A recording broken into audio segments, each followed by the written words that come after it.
What is going on, guys? Welcome back to another edition of SteelTwins Saturday Night, where we are live for the Super Bowl 56 Eve pre-talk, where we will be discussing the very anticipated and nicely fresh and genuine matchup between the Los Angeles Rams and the Cincinnati Bengals. Who would have thought? Who would have thought? I sure didn't. But I'm excited, though. I'm very excited. I don't think any of us did. I don't think any of us in the Discord for sure did, as we will be introducing the Discord chat. First and foremost, want to introduce Bang Bang Filla Gang, a.k.a. GT. What's up, dude? What's up? How's it going? Doing great. How about Champion Kai, D-Carry, a Cowboys fan, man? How are you? Yeah, I'm great, especially since I'm the reigning SteelTwins League fantasy champion. Yeah. That is true. Congratulations. Cupcake. But let's be clear. Next year ain't gonna be no repeat. H2O Vanos, what's up, man? What's up, guys? How are you? I'm doing great. Glad to have you here. Josh K from the UK, the bro from across the O. What's up, bro? The 2019 Fantasy Discord champion. My Balzac hurts. The best team that the SteelTwins Fantasy Discord has ever seen.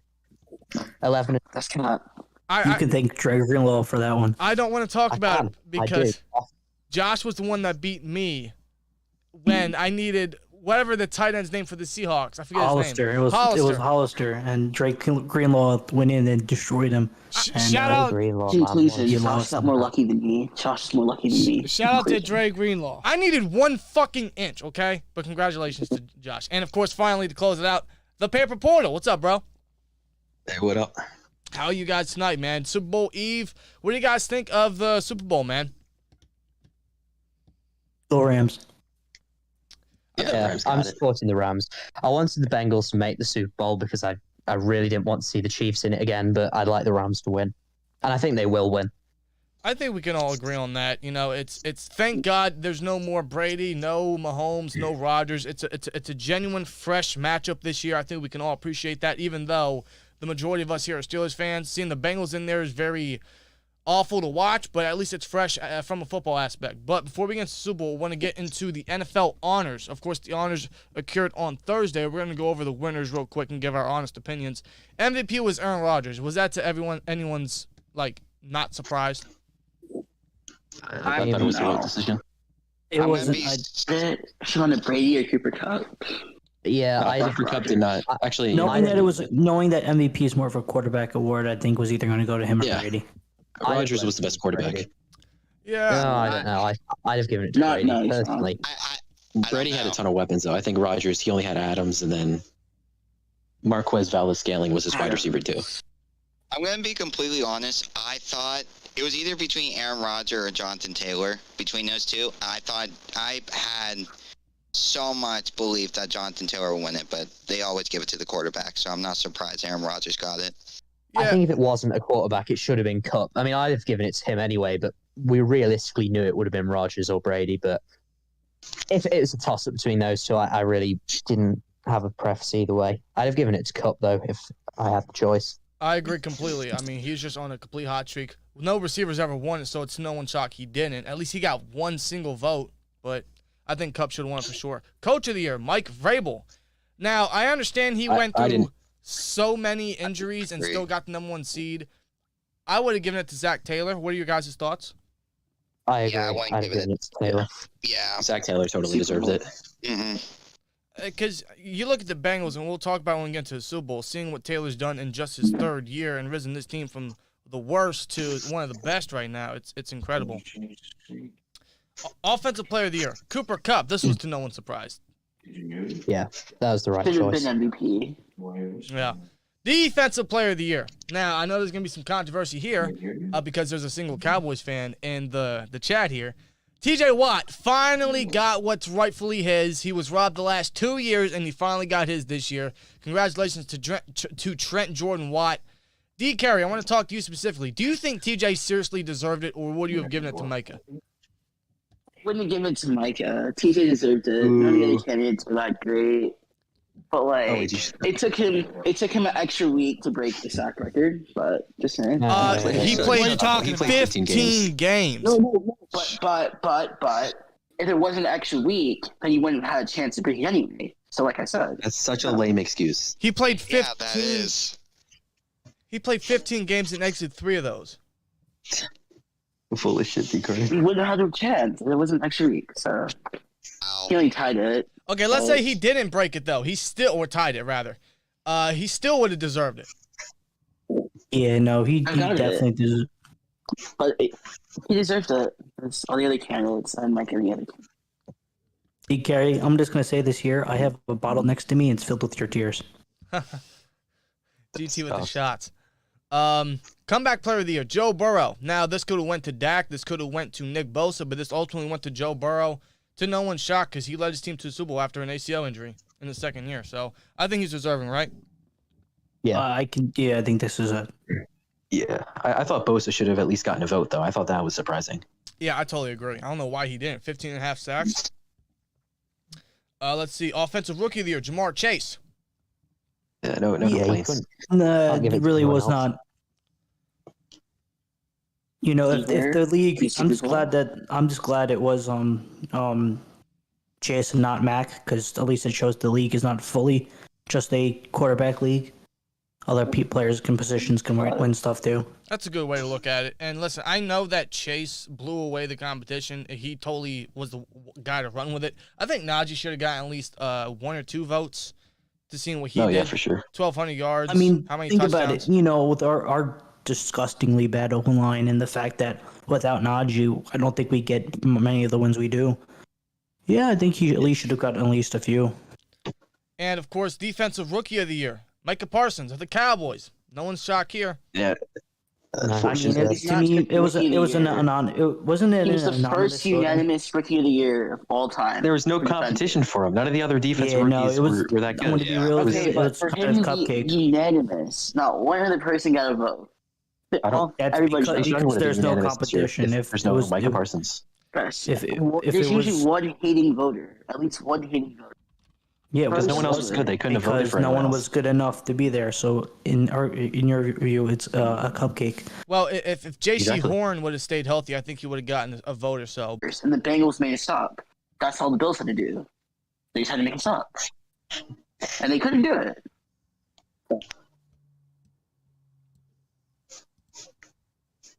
I need another bottle.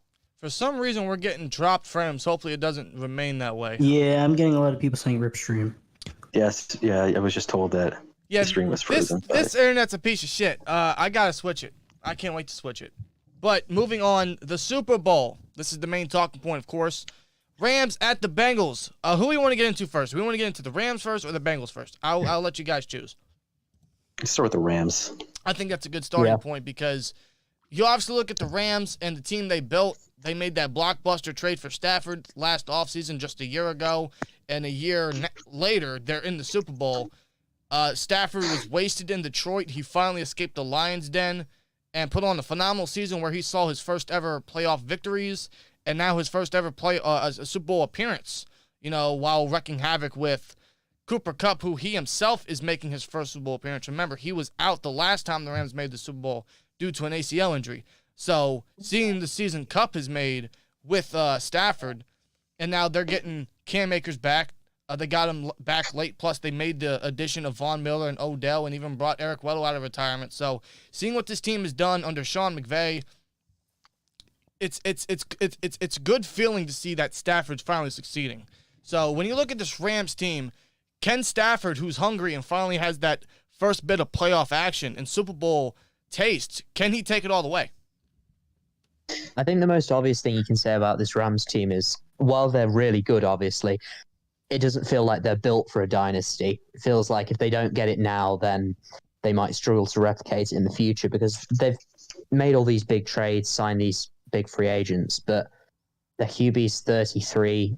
You know, how long is he going to play for? And also, you know, they've got to pay all these players. So, you know, it's not the 70s anymore. You can't build a dynasty like the Steelers did with all those Hall of Famers and just keep them in. So, I don't know.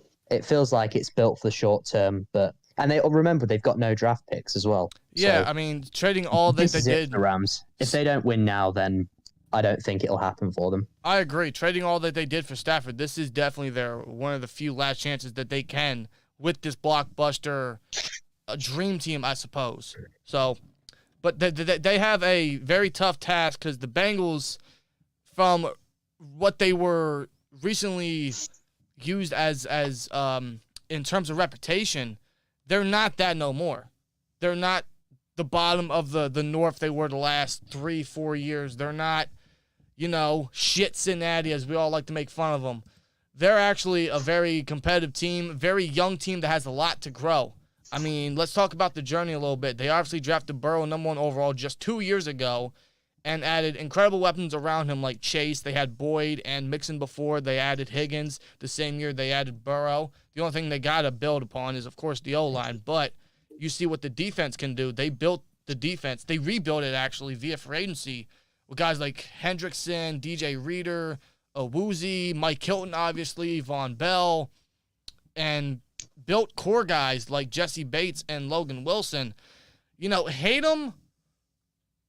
them, despise them, like them, whatever you want to think of the Bengals, especially us as Steelers fans here. You got to give credit to their growth under Zach Taylor, who was actually under Sean McVay's coaching tree. So this is a teacher versus student Super Bowl here. There's a lot of story going into this game, which makes it very genuine. Who would have thought this year? No more Yeah, I think Cincinnati the cheers. I think the they've big got worry anything about to the lose going Bengals- into this game. I think they're the underdogs, but they're a young team as well. And the core of their roster is from draft picks, and they've got cap space to play with. They've got, draft picks. I think their biggest X factor is their O line. Yeah, their O-line needs to keep up the with that O-line- Rams defensive line. If they improve the O-line, which they're going to, they're going to be a better team next year. Well, it's going to be a better roster at least. I think the Bengals come into this game knowing they're here probably a year early, but they've got nothing to lose. The Rams have everything to lose. They can honestly utilize that, to be honest, and play upset. Play the upset. I no disrespect from the Bengals, even though I hate them, I truly do. But I have a lot of respect for them. I love the offense. I love what they did. The offensive line can be a little rusty. The only problem I have, they're good on the run defense.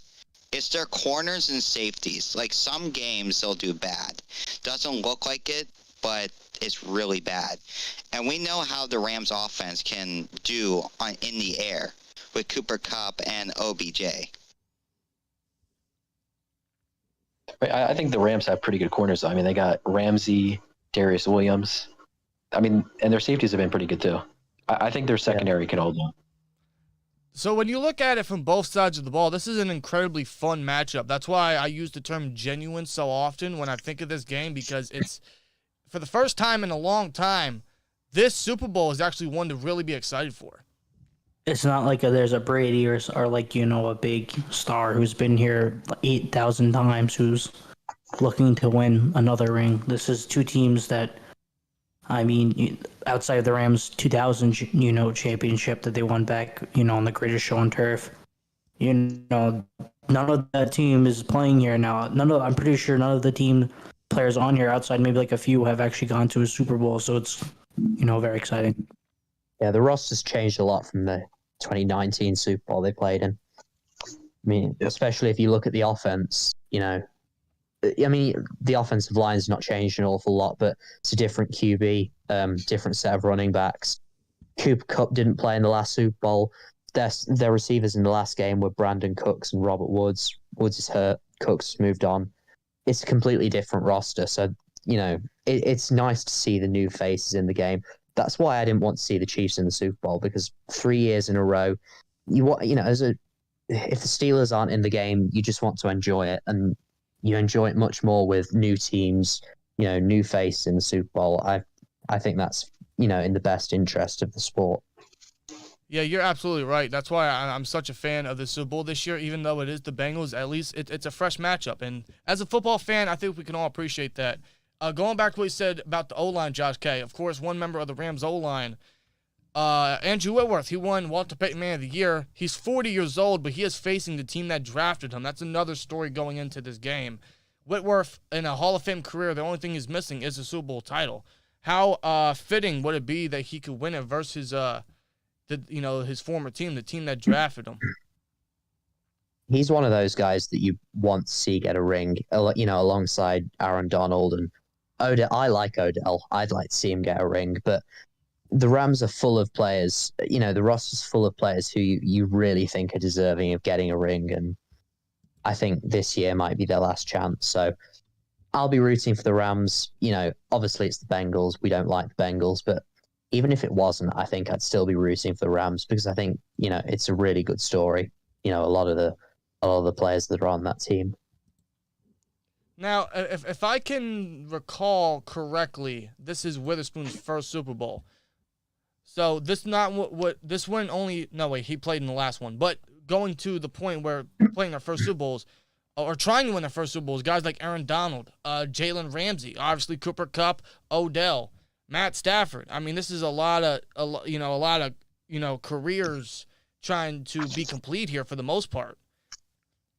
So I think the Rams in this matchup are going to go in very, very hungry against a Bengals team that themselves are underdogs, and I think not only just underdogs, but but guys that want to get their career started with a ring, like a Jamar Chase, like a Joe Burrow in the second year, with a T. Higgins and Joe Mixon and guys like that, guys on the defense. The Bengals are not to be underestimated one bit.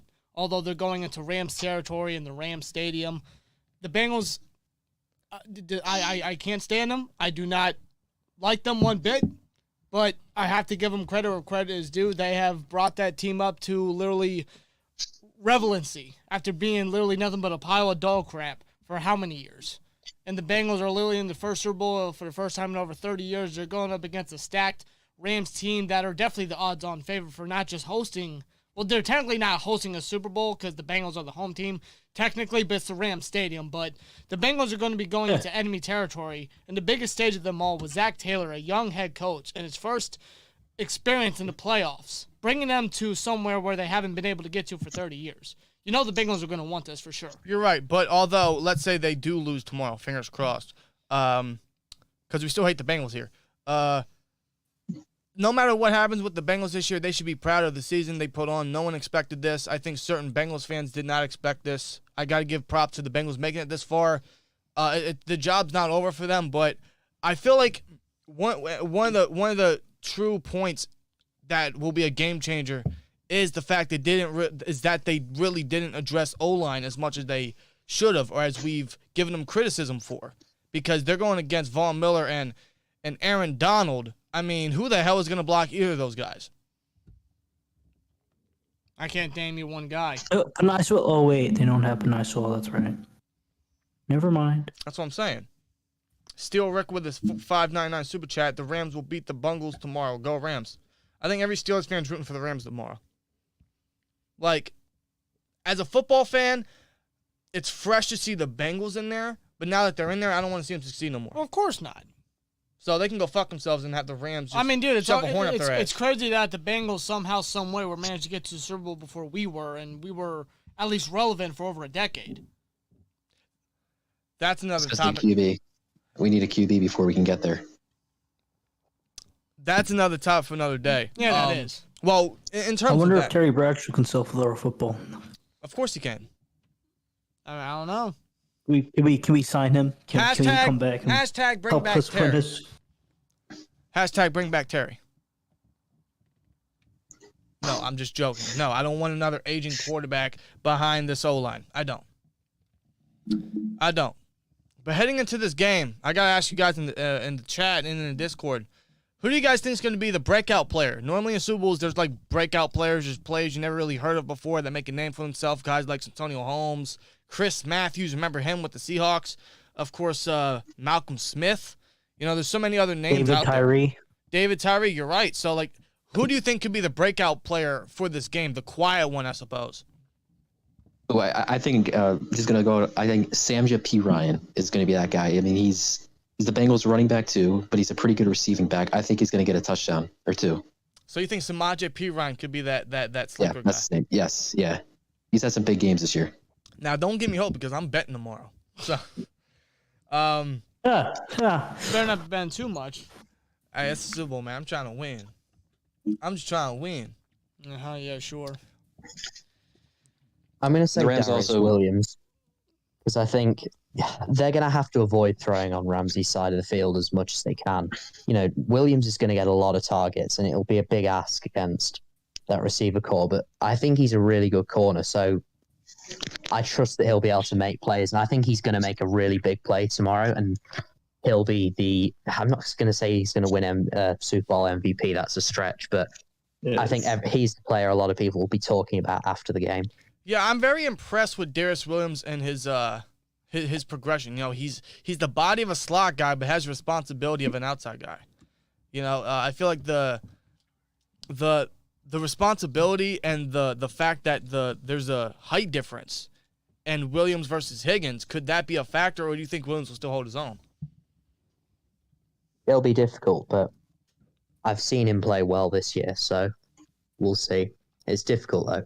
He has done well against tall receivers. That's very impressive from Williams. He's definitely gonna have a tall task. On the Rams side, you see anyone? I know Tyler Higbee's out. I know Kendall. What's his name? Speaking of which, since Tyler Higbee, their starting tight end, he's going to be out.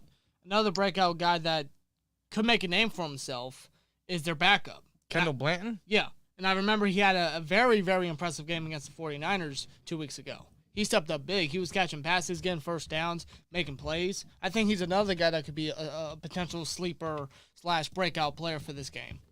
Now, I feel like it could be him or Van Jefferson we're going to break out. Yeah. Van Yeah, I Jefferson's another quiet weapon. Remember, the first touchdown Matthew Stafford ever threw as a Ram was to Van Jefferson on the deep ball. So, I mean, it wouldn't surprise me because, you know, they're all obviously going to try to blanket the hell out of Kupp and Odell. That could open the waves for a guy like Jefferson. Oh, yeah. You know, there's so many, and the same thing could be said with the Bengals when it comes to Jamar Chase, T. Higgins. That could open the. I think Jamar Chase is definitely going to get locked down with Jalen Ramsey. Yeah, he's gonna get shut down. He's gonna have a drop or two. Really? It's bound to happen. You don't think I think Chase he's gonna can have a hold drop or up? two. I don't know, man. I think Chase is gonna have under 5 receptions. All right, does he at least have a touchdown? Yeah, I think he'll score a yeah. touchdown. At some point, at some point he's gonna get open. Okay. And he'll score. Chase led I the think- league in drops this year, which not a lot of people know, but it was still a problem for him. It was. You're right. I don't know. It'll be interesting to see. You know, the offensive rookie of the year versus one of the top corners. That's another fun battle.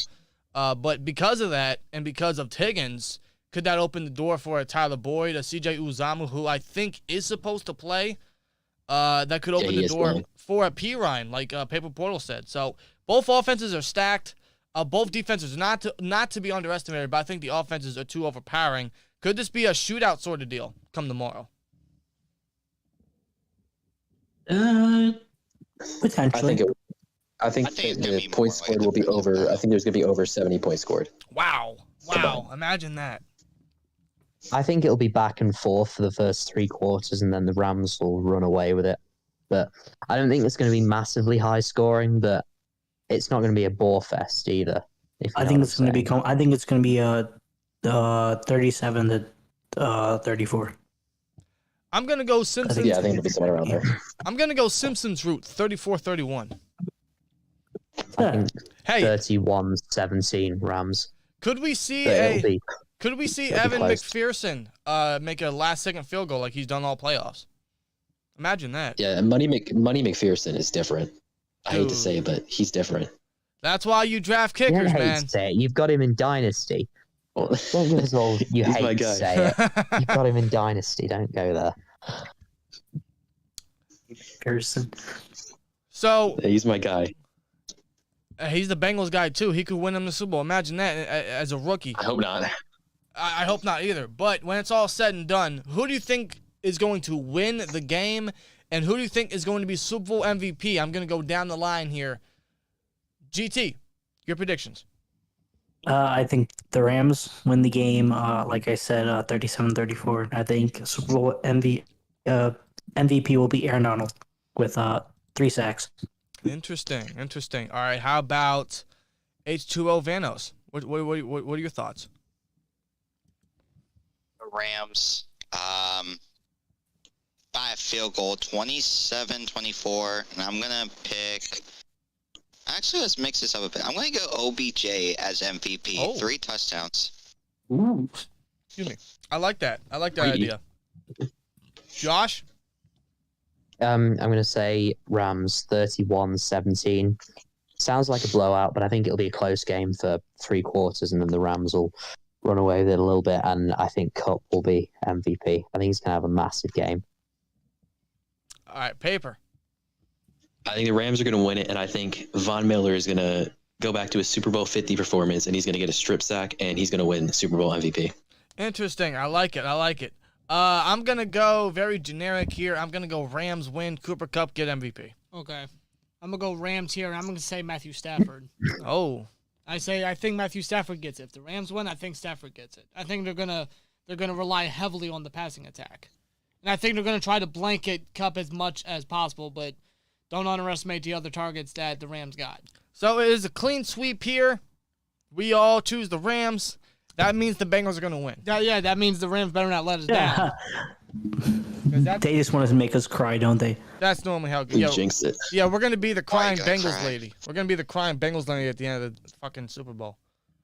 Great. You want to know something funny? Is that the Bengals, the city of Cincinnati decided to take off Monday, like close down all schools. I'm just waiting for them to end up losing the game. And then on Valentine's Day, all the, single Bengals fans are now even double sad because they don't have a lover and they also lost the Super Bowl. God, that'd So- be hilarious. Wait, did More they cheers for me. did they really close down work? Yes. Yes. Yep, yes. they did. They did. That's official. They also renamed streets after Bengals players too. Is that They're going full in. They don't know. I want to say that this is something interesting, but I'm pretty sure It's the Browns would ridiculous. have done the exact same thing. even if Philly? No, they the would've. Browns made it. Hold up, even But unlike the Bengals, the Browns just don't know what they're doing. even I think Philly, it's patterned by Ohio. even Philly didn't do that. The worst thing we saw was a fan eat horse shit. I mean, Wait, what? yeah, you. I did not hear about that. I did not see that. Yeah, Nor I do didn't I hear want about to. that. That's the seems to be. First I time don't I wanna heard about this, so I If the got you. Bengals Please win, enlighten I us, could Dan. see them doing what Philly fans did, and that's destroy their city. I can absolutely see that happening. Here, I'll show. I said I didn't want to see it. There it is. There's a fucking wearing a Thanks. Randall Cunningham jersey. Things I'm about to throw up my steak I had for dinner. Just ruined the night. Is this like an Eagles me. fan doing 2 girls, 1 cup? Oh God, don't. No, I'm gonna throw up my steak. God damn it. Oh God Almighty. Let's see. TJ Black Gamer says y'all are sleeping on the Bengals hard. Y'all are gonna be disappointed. Thoughts? I'm already going to be disappointed about that. I'm already disappointed about the Bengals winning because I have a feeling they will. If the Bengals win, to be honest, I'm not even going to be... I'd like the Rams to win, but if the Bengals win, I'm not going to be that upset because realistically, unless the Steelers don't win, it's not that big of a deal, to be honest. I'd like Steelers the Rams to win, the but Steelers I aren't don't winning the care. Super Bowl. I'm already disappointed. Yeah, because after Brady and the Patriots tied us with most Super Bowls, I just started not giving a fuck who wins. So whatever happens, happens. I Man. actually- We'll get that back soon. I was kind of very sad. I thought the Niners were going to come back, and they didn't win. So. Not under Kyle Shanahan Or Jimmy No, I Garoppolo know as, that. as a quarterback. or Jimmy G, who should not be in the Steelers jersey next year. Oh, no shot. If we get him, I'd be very mad. Very upset. I do not want Jimmy G in the Steelers uniform. Not at all. Where'd the carry go? It would ruin the number 10. Where'd the I carry think go? Curry, the carry he ran left. away. I think he got too bullied. He ran like about Dak Micah Prescott Parsons, ran and at the now end of the game. Somebody, he escaped like AB. You right there. I'm just Whole saying. lot of money. Whole lot of money going broke, bro. Oh, man. Is there any update on that motherfucker? Whole lot of money in that Uber. He's probably doing some stupid shit right now. Who knows? Who knows, man? He's from probably the- I'm from freezing the- his feet off in that cryo chamber. Because he's from the That's pit, not the hanging out his palace. helmet. By the way, AB can't sing. He can't do His nothing. music is terrible. He can't do nothing but play football. It's all Even he's then, good at. he'll screw that up. He'll screw up every shot he gets. Antonio Brown, man, what could have been one of the greatest of all time. God, it still pains me. It really does pain me when I think long and hard about it. But, you can't change the past, and you can't really blame anyone but AB for that, so. We wouldn't have His had loss. Deontay Johnson if AB didn't go on his little fit. You're very true. You're very right. We wouldn't have got him with that It's extra true. pick. Thank you, Raiders. Thank you, I Mike. mean, now looking back, a 3rd round pick looks like a great deal because played 1 game for the Pats, didn't play for the Raiders at all. Played, a season for the Bucks, but everyone's fallen out about that now. So a 3rd round pick. At the time, everyone was complaining, but now it feels like a really good deal. Yeah, that's a bargain at that point. And it's the Raiders, too. Somehow, some way, we always know how to finesse the Raiders out of 3rd round selections. We did it with Brian. Speaking of Deontay Johnson, I think paying $15 million for 5 years is a reasonable deal. I agree. Oh yeah, bargain. definitely. Yeah, I think it's a fine deal. He's worth I'd be every cool with penny. it. I'd be Every cool with penny. it. I think somewhere between 12 to 16 is perfect. I think 15 is what they're going for. Well, Next year, we'll have a different QB. It'll be a more advanced route tree. I think he's going to go off, and I hope Claypool does the same and is able to show something else than what he showed us this year. I agree. I hope so. Thing. No, I guess the real question is, I wonder who's going to be the new wide receiver we end up bringing up. I being hope that we resign Juju. James Obviously. Washington is, Well, Washington's out And of then- here. I don't know about Juju. and then I don't know what Juju is going to happen. So, not saying that I want him gone or anything. I mean, he was doing some decent production beforehand, but If I can butt in real quick, I heard rumors that he's really interested in signing with the Cowboys. Yeah, I saw that. He can enjoy. He did a video little with Dallas Cowgirls. basically. I mean, that wouldn't I mean, surprise me. Juju, That wouldn't surprise me Juju one will bit. select for anyone in free agency, won't he? But I don't know. I think if he doesn't get the market he's after, he'll just resign here.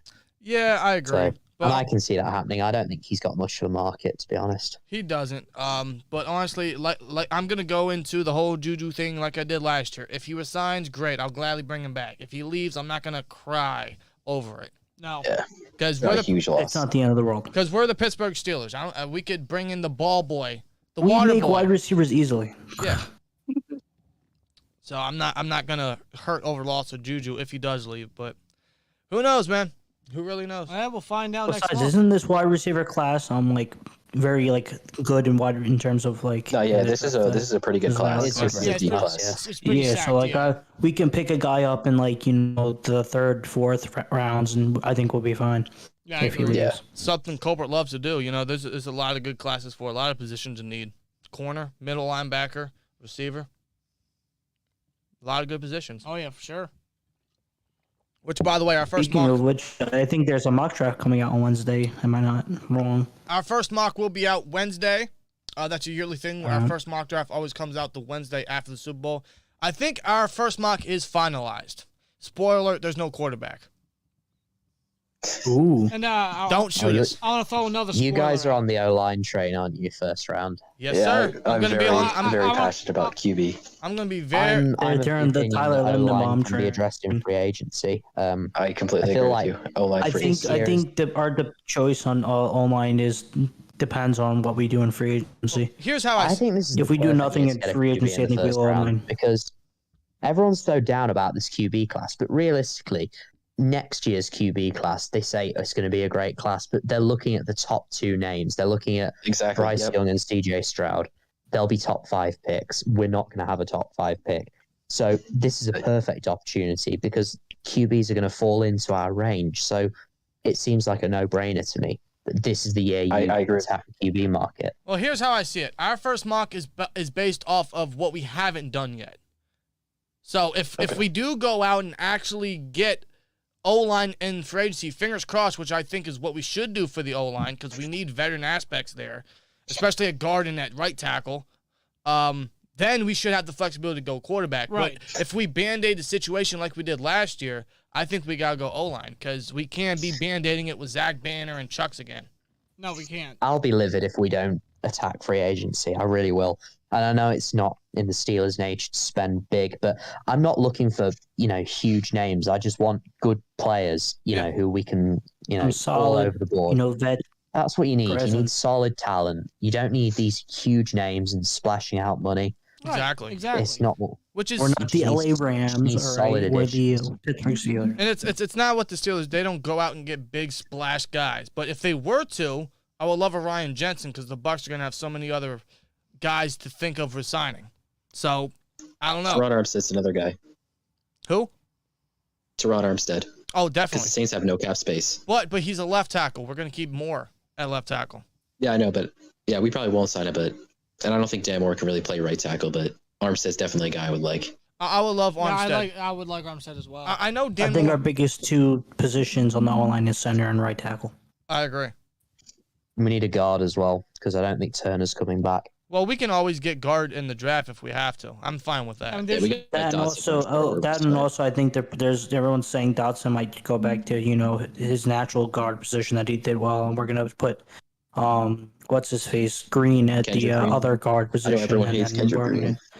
And that's there's that whole situation, and I don't know if that's really the best idea. So I'd be willing to give Green the shot to experiment at left guard, see if he's more comfortable there, which I think he would be. But at the Right. same time, I would bring in competition, like maybe a decent free agent or get a draft selection of guard with one of our yeah. picks and give Green some Just give him competition. the opportunity to compete in training camp. That's which he you did, know, which he did. he deserves that chance to compete. He does. So, Yeah, he does. I'm- He does deserve the chance, but he also didn't compete last year, which is why I think he wasn't so, I guess, fully in at center because he really didn't have no competition. Let's be real. he was automatically the center from beginning anyway. What I We had He JC got benched. Hassenauer, which I don't think everyone was kind of bashing already. Yeah. And then you had what's his face, Finney, who so But what I hope they do is they grab a right tackle free agent, a center free agent, and then they can draft a left guard and have him battle with Kendrick Green, and then there's your situated O-line for next year behind whoever's at quarterback, behind Najee. That's what I'm hoping they do I'm with the down for O-line. that. That's what I'm hoping they do at O-line specifically. Yeah. It really all depends on what they do in free agency. Because they have cap to do it, and they will create more cap because that's what the Steelers do. They're going to have some cap casualties. They're going to make restructures. I just wonder who they're going to bring back is the main question because they have Edmonds, Juju. Who else? Who else am I missing? Ray. Ray. I mean, technically Minka, even though Minka is more of an extension than Yeah, he's yeah, signing, but Definitely got to extend him though. There's so many others There's more. Akella Witherspoon. There's Montravius Adams. If we want to bring back Choco Charlton as decent edge depth, he's another guy. Let's not forget Miles Killebrew, who was Yeah, a special teams of course, demon. Of course. So, I mean, he'll be cheap, but that's a guy to throw out there because there's so many other guys. that's still. I mean, there's still a lot of people on there that you can, assign. For sure, because within the next couple weeks, heading into free agency next year, they should be making moves shortly. Oh, yeah. Fingers crossed. Especially at O-line coach, because I haven't heard anything of who they're bringing in or who they're going to interview. I know that they keep interviewing guys for the GM spot, which is good. I love that they're branching out. As for O-line coach, I've heard nothing yet. Mike Munchak's the only guy I want to hear. It's the only guy. Exactly. Yeah, You're right. It's got to be him. I agree. Mike Munchak or bust, all right? Pretty much. Fingers crossed. But it's Munchak. that's only because I don't know any other guys out there. I have to do my research. The thing is with Munchak though is what if he retires? He's in his, he's No, that's almost in his true. mid-60s now, so he could walk away from the sport very easily, Yeah, and he might not want to leave Denver because that's obviously where family's at. and then we'd be in trouble. Very in trouble because O-line's, in my opinion, I know you guys have your own different feels with quarterback, but I think O-line has to be prioritized, and O-line coach is just the first of that. So they got to strike at that before building the line via free agency. True. Well, here's the I mean, thing I will about say the that- O-line. Oh, no, go ahead. No, you can go. You can go. You're good. All right, so you guys are going to hate me about this. I agree that we need to rebuild the O-line. But just think about this real quick. I think I saw a picture of Kendrick Green training with Marquise Pouncey, if I'm correct about this. Yep. What if the Steelers don't get, they'll get a left guard, if I'm right, left guard? Correct. Left guard, maybe a right tackle. What happened if they do not get a center in free agency or in the draft? They just keep Green and make him the center. You know, I've actually. Then what? Wait, go ahead. Finish. Crap! I forgot what I'm about to say now. Well, I know where you're going okay. because, like, what if they keep Green at center? Yeah, like I'm thinking about this. I saw the picture. I'm like, oh no! I think I have a prediction. I don't think they're gonna get a center at all. I think they have trust in Green. I was actually thinking that myself, because obviously all our hopes is they move Green back to guard, but maybe they don't do that. They still like his potential at center, and I don't think it's a size issue because if you look at Hasenauer, he's very similar in size. So him training with Pouncey might be the benefit he needs. Plus, if he works with the same dude Dotson worked with last year, I keep forgetting his name. Is it Mayweather? Duke Yeah. Mayweather? Is that the guy? Yeah, you're correct. So maybe he works with him. Maybe he can still be a success at center, but I think to benefit him in the long term, instead of putting too much pressure on him at center, moving back to guard, but that might not be what the Steelers are thinking. So I thought of that myself. Center could not be a need that they're looking at. I mean, we all don't know what the Steelers are thinking or could very well be doing, you know? It's really up to what they think or how they feel. You know, they drafted him for a reason, so maybe they want to continue the experiment for another year. You know, maybe they don't want to give up after 1 year. Maybe they do want to give him a second chance, which I can see happening. I honestly wouldn't be up for it, but I can still see it happening. But then again, it goes back to the band-aided situation of the O-line. You know, I don't think the Steelers can risk doing that again.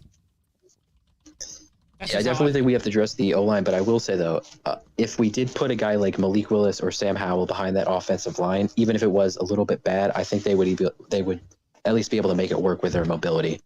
I agree because, you know, all the quarterbacks in the top 5, I'm not going to put 6 because Carson Strong is not mobile. The top 5 guys are very mobile. And that's something Tomlin's preached about. But let's say they pick up a free agent quarterback. Do you think they still go quarterback if their guys on the board? Because they've shown a lot of interest in some of the guys on mobile. I think it depends. If it's Jameis Winston, no shot. But if we get like Tyrod Taylor or Marcus Mariota, I think we could still go QB. I've heard this name being tossed around just because our new wide receiver coach, he has connections with Matt Canada and even our running back coach, Eddie Faulkner. And they all date back to NC State, back when Jacoby Brissett was there. Could he be an option? That, yeah. I've seen that around. I wouldn't be surprised. I don't know if that's It's a possibility. He'd be. Yeah, it is a big possibility. He'd be the prototypical gap guy if that's the situation they want to go with. Yeah, my only I mean, problem he's with not him like is, a bad guy, but he's not like, you know, a great quarterback. Yeah. He's just a filler, to be honest. Honestly, the big issue I have with him is that. Oh, you want to go? Or? No, you're good. Go on ahead. Okay, yeah. So the issue I have with him is a lot of times you want your starting QB to mirror your backup QB. So if we go out and get like a Brissett, I don't know if he's going to be the best kind of guy to be in front of like a Malik Willis or a Sam Howell or whoever we get, because he's not really a mobile QB. He's more of a pocket passer. Right. I think regardless, Brissett wouldn't be a bad option at quarterback. I think that if they do sign a guy, regardless of who he is or how much starting experience he's had or has in general, I think they still have interest in quarterback in the draft. Right. Because, and this will be very telling, for some reason, I don't know who put up the schedule. I think Ritter, who was it? Willis and some other quarterback. I think it was Pickett or Coral. It was Coral. No, it's Coral. Coral. Ole Miss has the same pro day. Yeah, they all have the same pro days on the same day, which I don't think is proper scheduling for these quarterback Yeah, that teams. was messed up. So, like, that's going to be telling to see where the Steelers... Now, they'll probably branch out in specific ways. Maybe Canada goes to one, and Tomlin and Colbert go to the other, and maybe they send someone else Quarterback to the third. coach, maybe. I don't know. That's going to be telling to see how they branch out there. But I think Tomlin and Colbert's eyes are going to be the most telling to see where they're at, because obviously they're the ones selecting at the end of the day. Yeah. I don't know. We'll I think see. they'll go to Liberty. That would be my bet. I agree because With Malik Willis, yeah. yeah. And is Malik running at the combine in a few weeks? I really want to see him run a 40. I think he's gonna run like a 4.5. No. Yeah, it'll be he'll run like a 4.4. Yeah, I think He'll he's a run a lot field faster time. than that. You think? I do. I think he's not as fast as Lamar, but I think he's close to Lamar's speed. And if he runs a fast he can 40, run. if he runs a fast 40, his stock's going to probably be top 10. My only thing with Willis is he like a Lamar, where he's gonna run it immediately after his first read? That is one of his issues that he needs to stop. He a lot of times if he doesn't get his first read, he'll just take off. Because that's one of our criticisms about Lamar Jackson is he's a running back and a quarterback. I hope we don't go into the same fall there with Willis. I want a quarterback that is mobile, that can extend plays, get first downs, move the chains, but is also a guy that can work in the pocket very nicely. Yeah. So I'm not looking for a running back at quarterback sort of deal, like a Michael Vick or a Lamar Jackson. Yeah. A guy that's trying to be on the highlight reel. Right. And I think Willis does have a cannon, though. I know. He has probably the best one in the entire draft. He, out of all the quarterbacks, even Pickett, and I love Pickett, I think he has the highest ceiling in this draft under proper development. If Willis can develop into a great pocket passer, I think he could have a great future somewhere. Oh, I agree. I agree for sure. But obviously, there's going to be a lot of options at quarterback come free agency, of course, the draft, seeing where Tomlin's going to be, and Colbert will be telling. It's going to be a fun offseason. I can't wait. Yeah. It's going to be lit. The post-Ben era is here, and I'm excited for it. It's scary, but it's also exciting to see what they do. Colbert's last offseason. I wonder how he's going to go out. Do you guys have any predictions?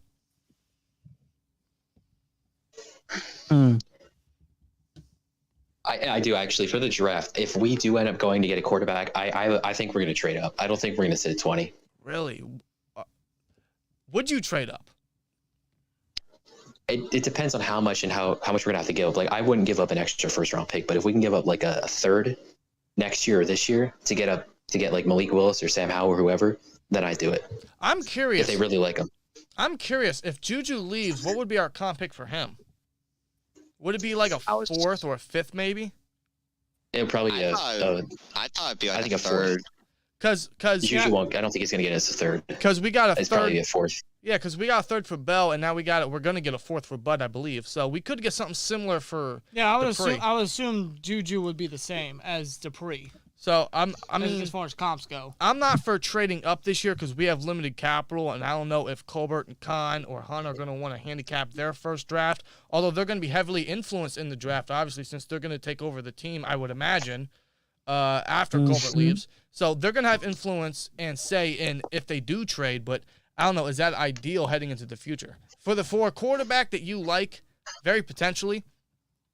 I mean, it could also depend on who's taken. Or who, because there could be trade ups, there could be trade downs in the draft. When it comes to the draft, anything could happen. But most importantly for me, it depends how they build the O-line. Because I'm still going to go with the chain where we got to build the O-line first. Right. Even if we don't go after many big-name free agents or decent free agents to fill the gaps at the line, honestly. That's just my opinion. I don't mind waiting for a quarterback to build the line. I know some of you guys are different, and that's fine.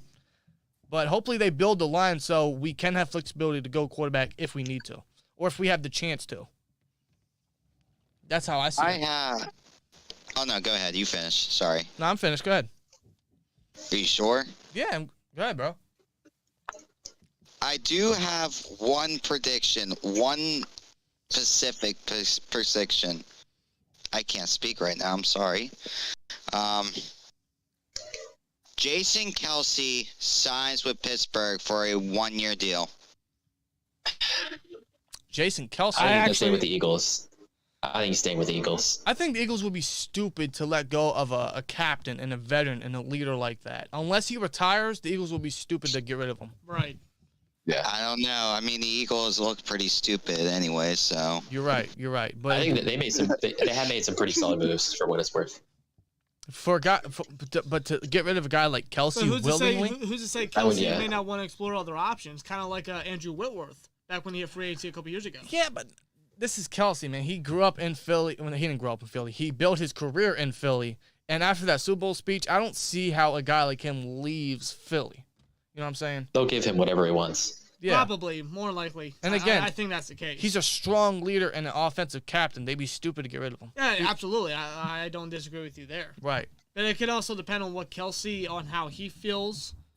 Maybe the Eagles do want to move on. Maybe they want to get younger at O-line, potentially with a new head coach and Right. Sirianni. Maybe, I don't know. I really don't know, but I mean, I would not mind Kelsey as a one-year rental at center because he's still capable of being a great offensive lineman at his age. He's like, what, 34 right now? And he's a hell of a leader for the line that we need, so I wouldn't mind that. Yeah. Son of Steel says Marcus Mariota.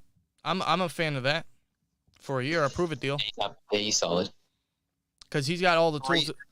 He's got all the tools the Steelers are looking for to not only be a gap guy, I suppose, but also still remain competitive in that realm. Because Mariota has a decent resume of that. Yeah. But I suppose with the quarterback talk we already had, what would you guys say is the second biggest need primarily Outside of O-line? outside of O-line, quarterback, whatever? I'd say corner definitely. Yeah. Defensive back. I was gonna say inside linebacker, but I think corner for sure, just because when I think back to those years before we got Hayden, Oh, yeah. I don't want to even talk about it. Those were torturous years. I think you guys all remember that. That's how we all grew up watching this team, man. God Almighty, the prime years of the Killer Bees that carried this team, while the defense suffered through every fucking thing they could think of before we got Watt and Hayden and Minka. God Almighty. So yeah, I would agree corner. I think Hayden's gone. I think Hayden's gone, right? Yeah. He's gonna go. Yeah. So that leaves who? Sutton, Norwood, Pierre, Lane. I mean, I like Lane better than Pierre. I'm sorry. Do you? Lane has not been good. Okay. Okay. The reason when I saw Lane and Pierre preseason, and I understand Pierre has some starts in the regular season, but I think I think Lane had a better preseason than Pierre. Really? Yeah, but Pierre was making plays. I mean, he chased down Javonte Mm-hmm. Williams in that one game. He got the ceiling pick, and then he forced a fumble on DK Metcalf. Yeah. Listen, man, I understand paper portals. I understand. I agree with you 100% on that. I was at the Denver's game, and I almost had a heart attack when Pierre literally blew that coverage against Cortland Sutton. I remember that. Yeah, thank you. So you can end up getting a pick on him later on. Yeah, he made up for it. Yeah, but I don't know. This is gonna be hard to tell. Well, the thing we gotta remember about Pierre is he is coming into his third year. He was also undrafted, so I give him a little bit more time to develop. But the thing is, he might not be the starter next year. I would hope not, because I don't think he's ready. I would keep him as a situational sub guy. Oh, yeah, of course. But maybe we get Witherspoon back. That's the hope. Fingers crossed. But maybe there's guys in free agency we could get. Corner is another deep class this year, which I know our resume for drafting corners is not great at all. It scares the shit out of me. But it's a deep class this year where they could strike somewhere. Yeah, if there's one class where they have to grab someone at least decent and starter capable at least halfway through the season, it's this year's draft, in my opinion. It's another position where if they build line, in my opinion, via free agency, that's another position they have flexibility to go early. Yeah. Yeah. So maybe we get Witherspoon back. We're looking at Witherspoon, Sutton, Norwood, potentially, unless they pick up someone for agency or the draft. I don't know. Moving on to middle linebacker. Schobert could be a cap casualty, or should he be a cap casualty? Which one? Yeah, he absolutely should. He's not worth $10 million. Is that what he's making next year? Yeah, he got paid a lot by the Jags. He's making too much. He got paid a lot by the Jags 2 years ago. Where's his contract? Let me see. How much is he making next year? Why isn't this loading? There we go. He is making, where am I at? 2022, $9 million. Yeah, he's not worth that much. Yeah, pretty much no. $10 million, roughly. Wow. Yeah, Yeah, definitely not. They could restructure, but would you want to keep those two guys back? Like Bush and Schobert. Would you keep them together? Because I don't think they had that chemistry. I think Obviously, Bush I'd keep and Bush, but I think Schobert needs to go. I wouldn't get rid of Schobert, but I would rather put in Spillane over Schobert. Spillane's awful, though, at coverage. The reason why I say that, because I think Bush and Spillane knows each other better than Bush and Schobert, and that's why they both had a hard time, because I don't think they communicate very well.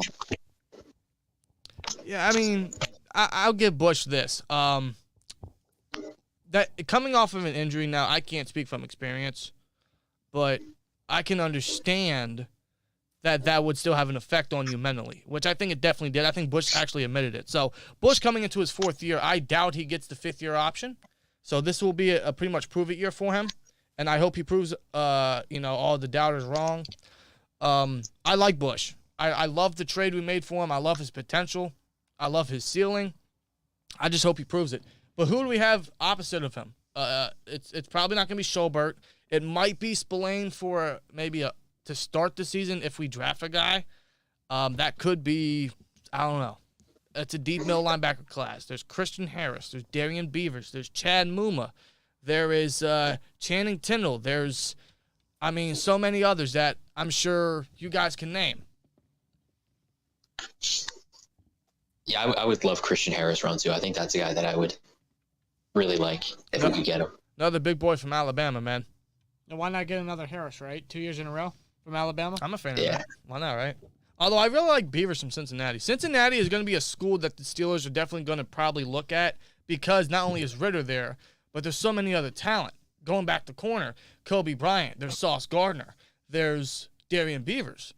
There's so many guys we could draft at position of needs this year from Cincinnati. Oh, yeah, for sure. And the Steelers love to double dip. They've done it the last 4 years, 4 or 5 years, actually. So, yeah, I can definitely see a double dip happening again this year for the draft. But linebacker, that's another position that they could very well look at because that's quite uncertain at the moment. I would say so.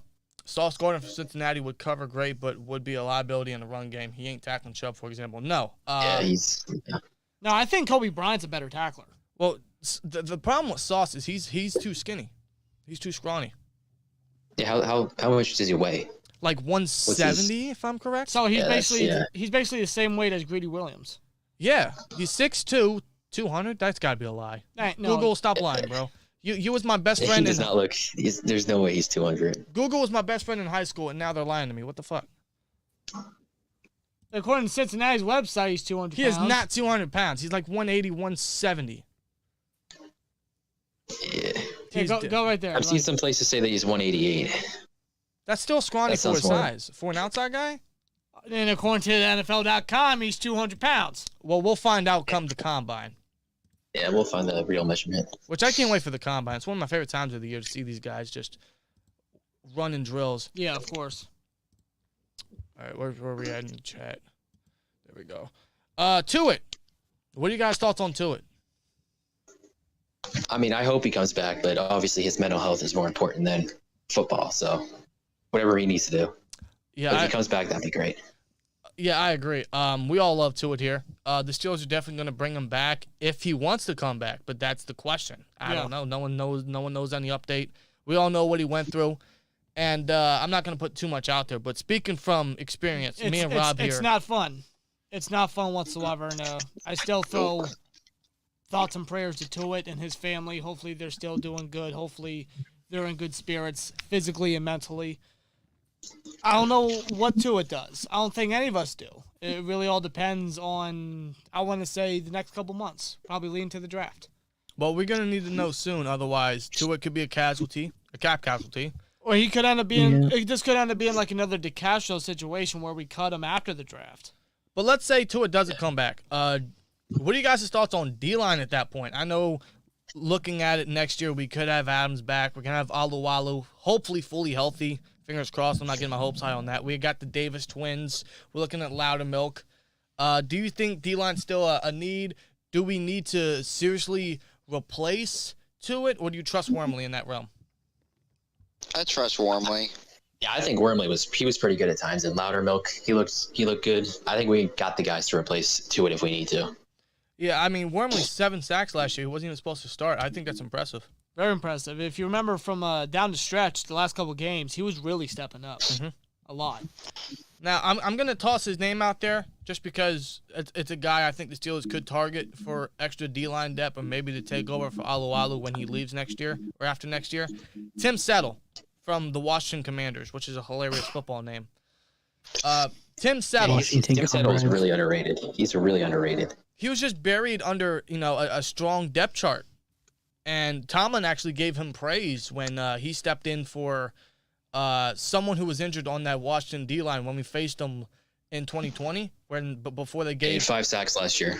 Yeah, before they gave us Our first loss. Tomlin praised him a lot, and plus he's from Virginia Tech, which is obviously where Tomlin's from. So I'm gonna toss his name out there. I really like Tim Settle. He'd be cheap, and he's young and fresh. So I'm gonna toss that out there for D-line potentially. But other than that, I'm trying to look through the chat here. I mean, RB2 is another really big need. Yeah, you're right. In fact, this is kind of a preview of the video we're going to upload Monday. We recorded it Thursday, and we're going to have that up, I think, Monday. But running back too, I agree. My problem is, I got to go through the free agency list, but is there any names you guys can think of? No. Yeah, I mean, I don't know how much he's going to want, but Melvin Gordon is a guy I would look at. Oh, absolutely. Obviously, I don't want to overpay him, but he's a guy to look at. Here, I'm going to go through the free agency list because there was one name that intrigued me. I don't know if he's a restricted free agent or if he's unrestricted. I don't know. We should be able to tell right here once the website wants to load up. And I don't know if the Browns are going to resign him. D'Ernest Johnson? Oh, yeah, I would like him. He's really good. Let's see. Is he unrestricted? Where's he at? D'Ernest Johnson. He's probably going to be like very bottom of the list. He is. Yeah, he's restricted. He's restricted. So the Browns will probably get him back. They'll tender him probably. Yeah. Yeah. Son of a bitch. Well, there's Melvin Gordon. There's Jalen Richard would be decent, There's I guess. Phillip Lindsay. There's Rashad Penny. There's Darrell Williams was pretty good for a few games. Darrell Williams. There's Sony Michel. Marlon Mack, who I kind of hope we pick up because I think he's still pretty good. There's the dream, which will never happen. James Conner.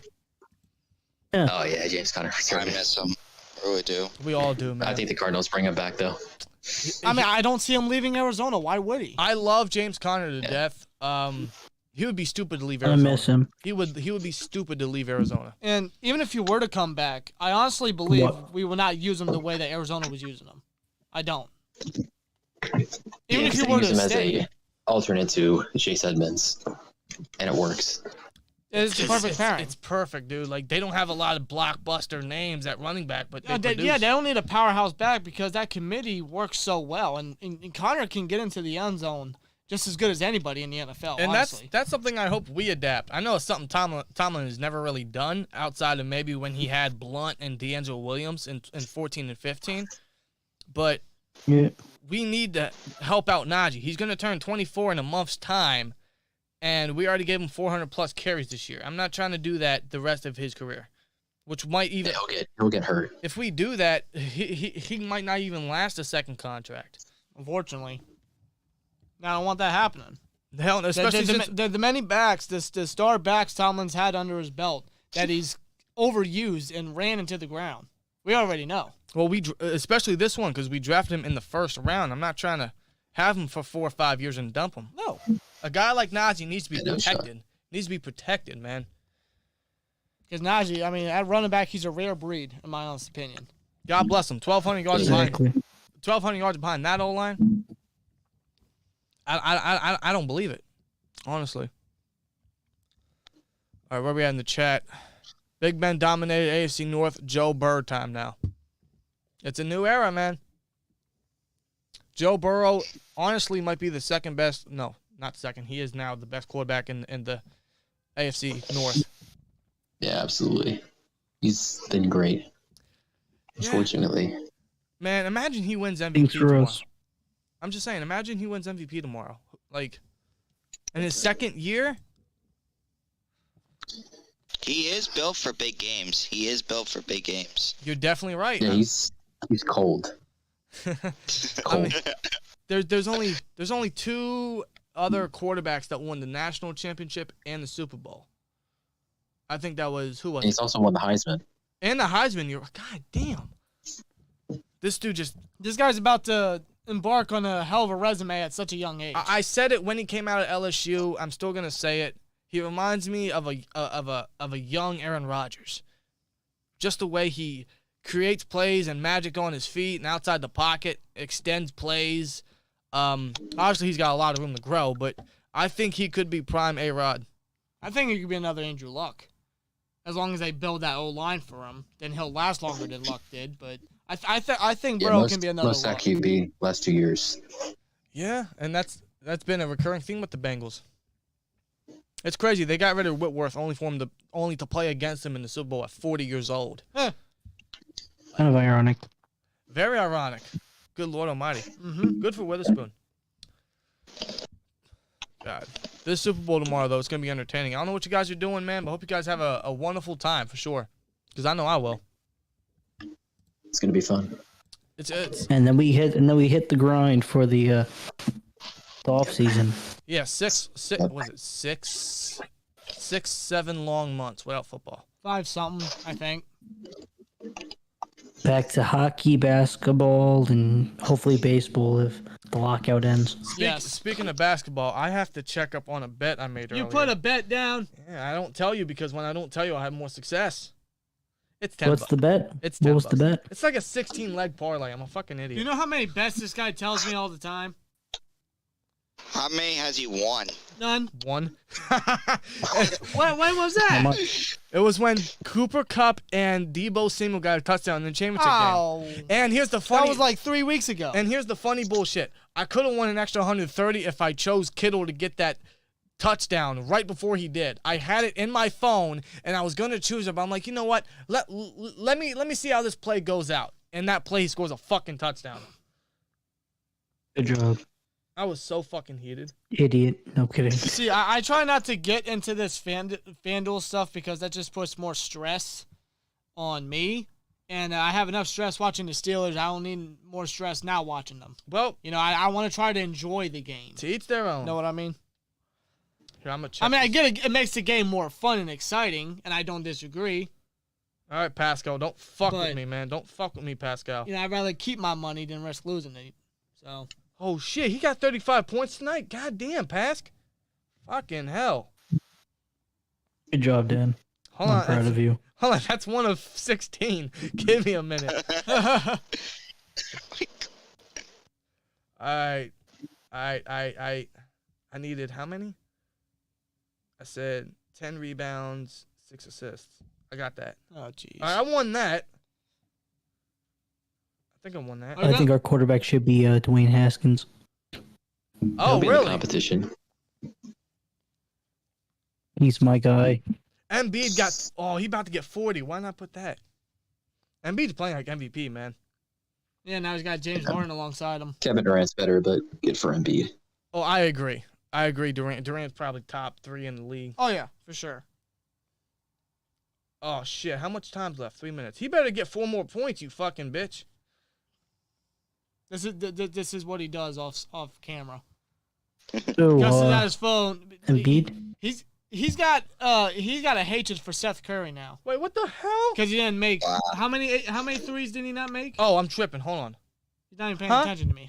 You got a thing out for Oh, Seth Curry. Oh, You hate yeah, him. Fuck Seth Curry, bro. How are you Steph's brother and can't shoot threes? Yeah, What the fuck's your How problem? many did Shoots you- threes, the other one can't. How hard is that? makes sense. I'm not gonna win this. And Chris Paul didn't get you what 1 point?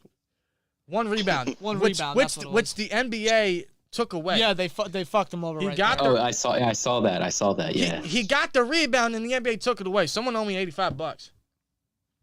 I was so mad. Oh, and plus, 2-3 days before, he couldn't give me 2 more fucking points. Chris Paul.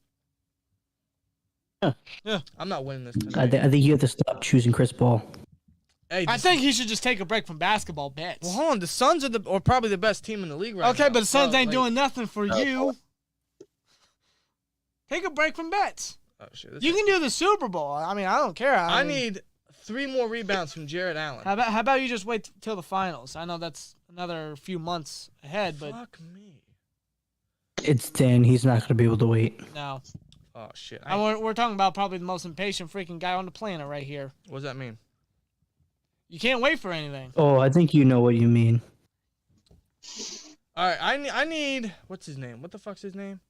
I need Tobias Harris to get 15 points. I need Jarrett Allen to get 3 more rebounds. And there's like 3 minutes left in the game. I lost. Fuck. Hopefully I get my money back tomorrow. I'm still trying to figure out what the fuck I'm betting tomorrow. I don't know what I'm betting tomorrow. Jamar Chase. Probably him, Cooper Kupp to get 2 touchdowns. Who's going to be MVP? Everyone in the chat and you guys here with us in the Discord. Who do you think's going to win MVP? Because I need all the help I can get. Aaron Donald. I'm sticking with Von Miller, although it's probably a long shot, but I got faith in him. Hey, Shua, what'd you say?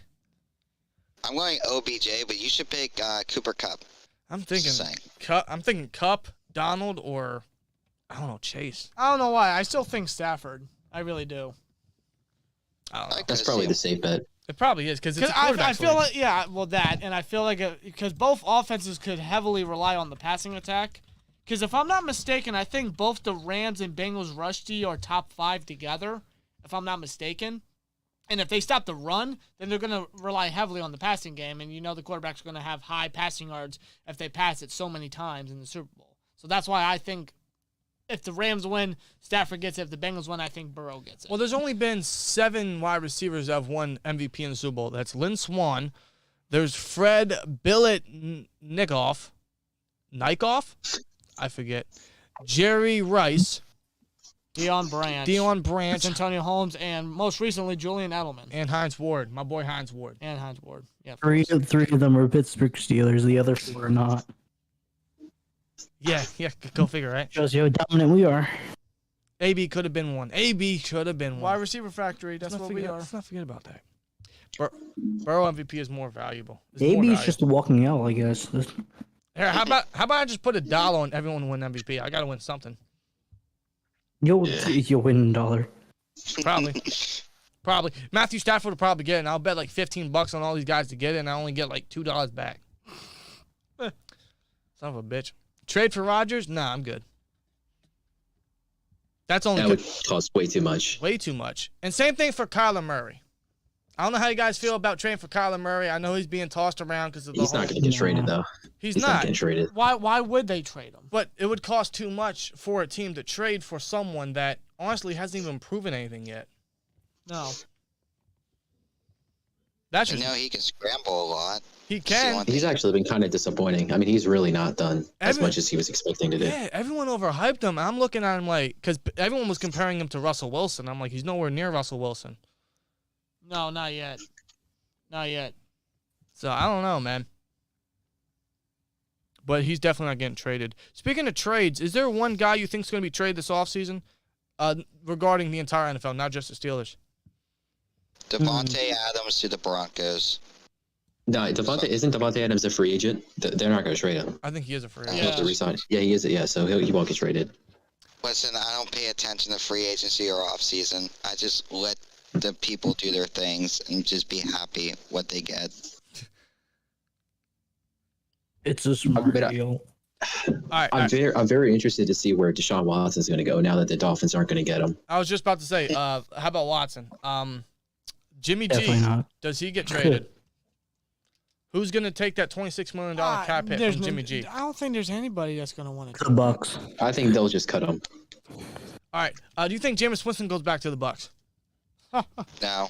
Potentially, but probably not because of what happened. I think he's burned bridges with Bruce Arians at this point. Yeah. I think Jimmy G goes to the Bucks, but only as a free agent signey, not by I could getting see that. traded. Right, I said that because he was supposed to replace Brady in New England. I think Winston goes to the Panthers. Yeah, why not complete the start going every NFC South team? Then he go to the oh my God, you're right. Falcons afterwards. You're right. That's so true. That's trippy as shit. Maybe.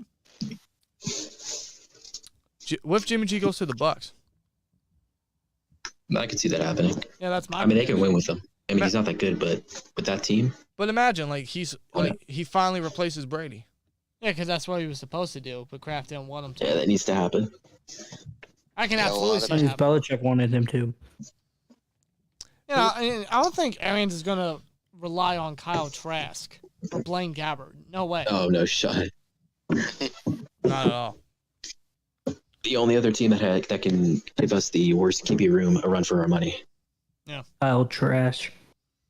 Kyle Trash. You're right. Played in I Florida. forgot about That him. college is an L. Baker Mayfield to the Steelers? Absolutely fucking not. Now, Baker No Mayfield. shot. Baker Mayfield to get $100 million by the Browns. That's what I want. I mean, people compare Sam Howell to Baker, so there's that. Maybe He's a Baker Jr. better. comes here, but He's a better. Howell's so much better than the Baker. He's a much better Baker.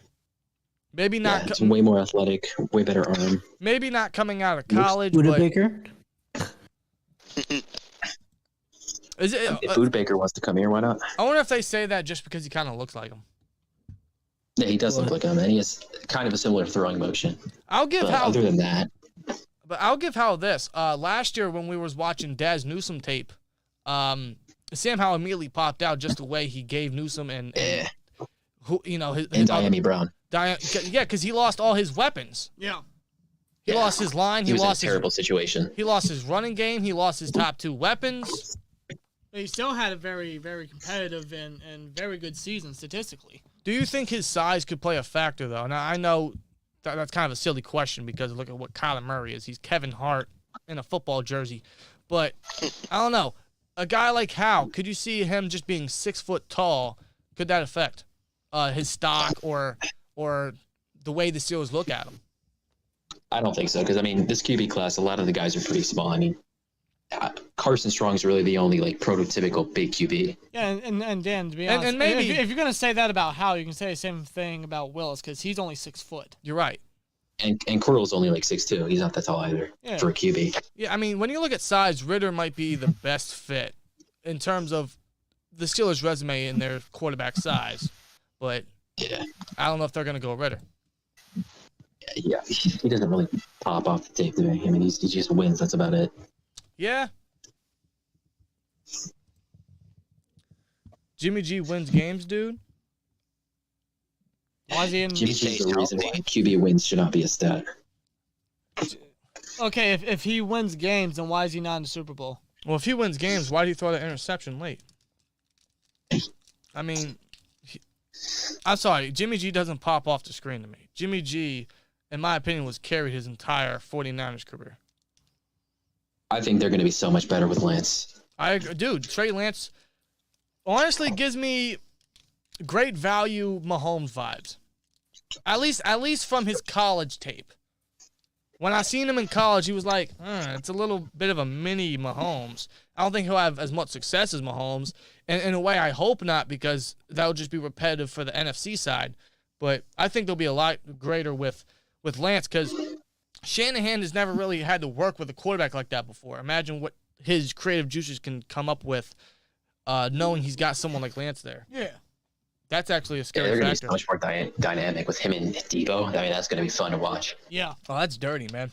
That's dirty. I do think Shanahan at one point wins the Super Bowl as a head coach. I don't know when that'll be, but he will at some point. He'll find a way. I mean, it took, I believe it took his father a good bit with the Broncos, if I'm not mistaken. It also took Andy Reid 7 fucking tries. Yeah, it did. All right, where are we at in the chat? If someone asked you who'd you rather have between Lamar and Kyler, who you pick? Lamar. Yeah, Lamar. I'd take Lamar. Yeah, Lamar all day. Better. Lamar all day. Definitely Lamar. You're Jackson. basically the same thing, but Lamar's just bigger and better. Much better. Lamar's actually fun to watch. Coming from a Steelers fan, he's fun to watch. I like Kyler, but yeah, to each their own.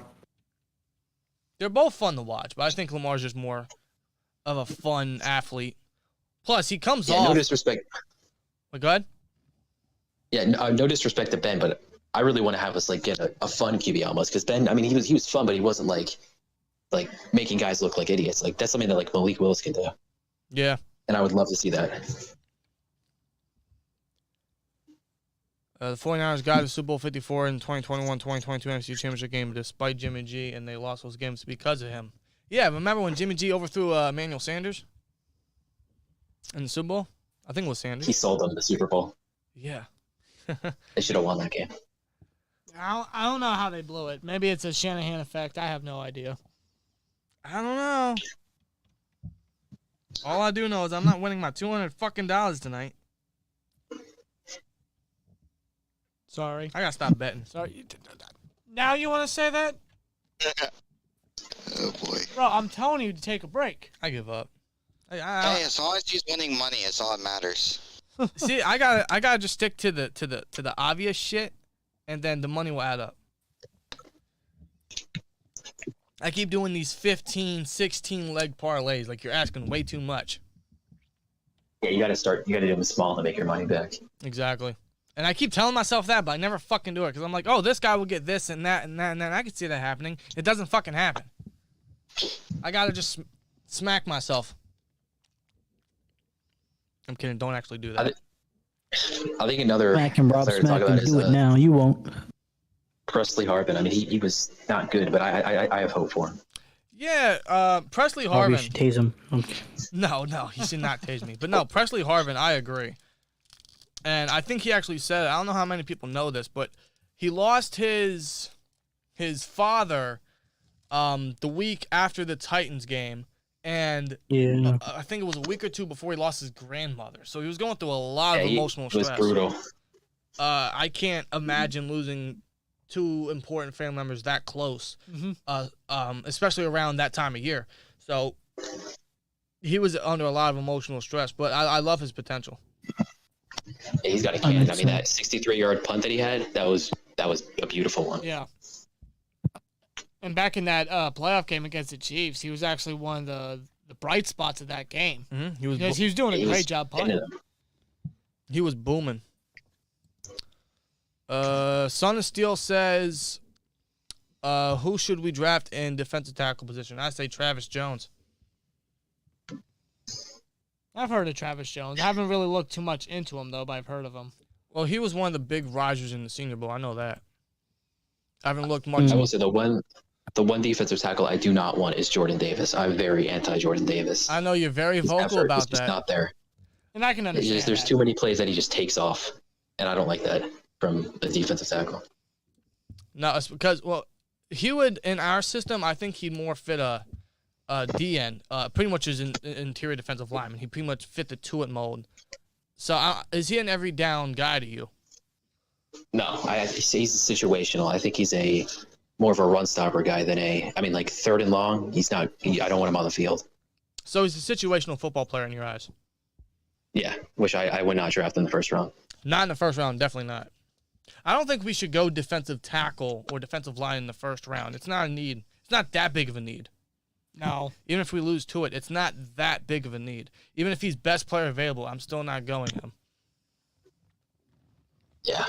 That's just me. I mean, though. maybe day 2 we could look at it, or day 3, but definitely not round 1. Yeah, that's why I still throw out the Tim Settle name. There's other guys we could grab, but that's just one guy that pops to me because of the potential. He's young. He's looking for an opportunity. He's from Virginia Tech, the whole Tomlin connection. Yeah.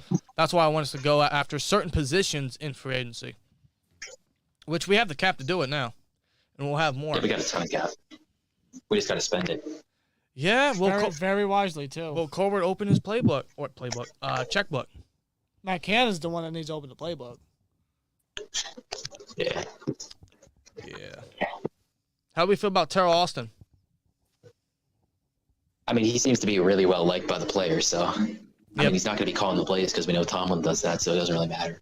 Yeah, I heard Minka really wanted him back. I hope he's doing more of the defensive and secondary, and then. I mean, he did a great job with Witherspoon and Edmonds, so.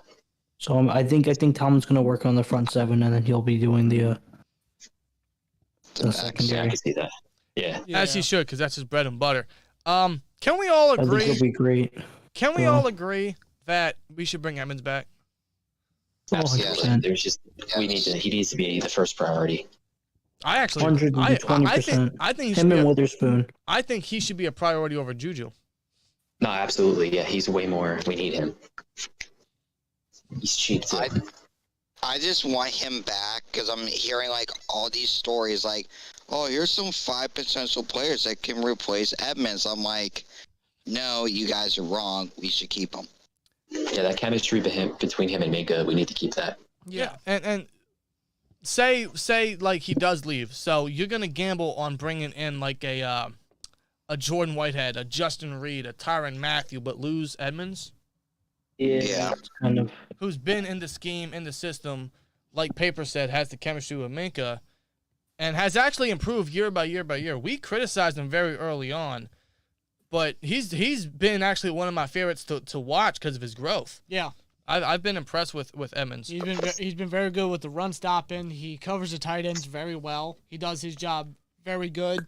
He's not one of these splashy guys. He doesn't make splashy turnovers or interceptions. But he doesn't need to because he does his job very well. Minka's the one that does that. I think if Edmonds wasn't a first rounder, he wouldn't get this much criticism. Every time he makes a mistake, our fans just like jump on him. It's crazy. He's a scapegoat for everyone. Yeah. Now, after 2019, I did say he was the weak link of the defense. I can now say he's one of the strong links. Absolutely, yeah.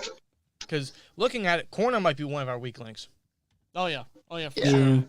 And those safeties are what you want to make sure that you keep a hold of. You don't want to get rid of those. No, not at all. Because it'd be another 2015 experience of bad corners and horrible We safeties. don't need to watch that again. No, I don't want to. No. If anything, I want my safeties back there doing their job, making sure that the deep ball is good, and the tight ends are taken care of. Being that we know the schedule for not know the schedule, but know our opponents, what do you think our record's gonna be? Like, are we too early? Records prediction. I mean, it's kind of hard to say because we need to go through free agency. I mean, we don't even know who our QB is going to be. Yeah, So I have no clue what our record's going to be. Yeah, I would agree. It's depending how the QB situation go. This is what I would say. If Mason Rudolph or Dwayne Haskins does start, let's say 5-12. But if we draft, That but if we draft a That seems quarterback, really 7-10. low. Well, I If don't trust Haskins Dwayne starts Haskins or 6 to Mason 7 Rudolph. wins, if Dwayne Haskins yeah, but or we'll any be other run heavy. quarterback We'll starts, be run heavy. If one of those two guys is our QB, we're going to be wins. run heavy. I think we'll still remain competitive within the playoff market, like a 7th seed, like we were this year. Yeah. I mean, because when I look at the opponents as of right now, compared to how they were last season, it doesn't look that It's- bad yeah. right now. It's definitely not as bad, which is a good thing, obviously, for. But then again, it also depends on who our quarterback is, who we get in free agency, and the draft. I think we still remain competitive because we still have Tomlin at coach. We have a running game to depend on. Even though I don't know how we're gonna rebuild the line, but we should rebuild the line. There's no way the line can get any worse. But we're gonna have Najee to rely on. Defense, we have a T.J. Watt for fuck's sake. Cameron Hayward. Minka Fitzpatrick. We have our core guys still here, so I'm confident we can remain competitive. As for record, I do agree it's too early to tell just because I don't know what we're gonna be yet.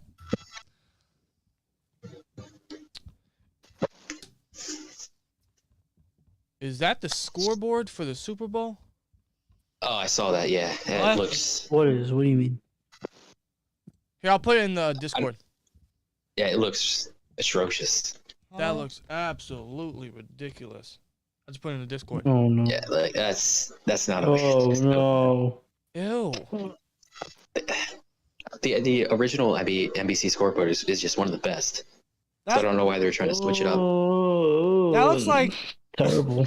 that looks like one of those like created championships from the SmackDown versus Raw games back in the No, day. you know what it looks like? It looks like a game show scoreboard for like the red team or blue team. Like I'm not watching a game show. I'm watching the Super Bowl.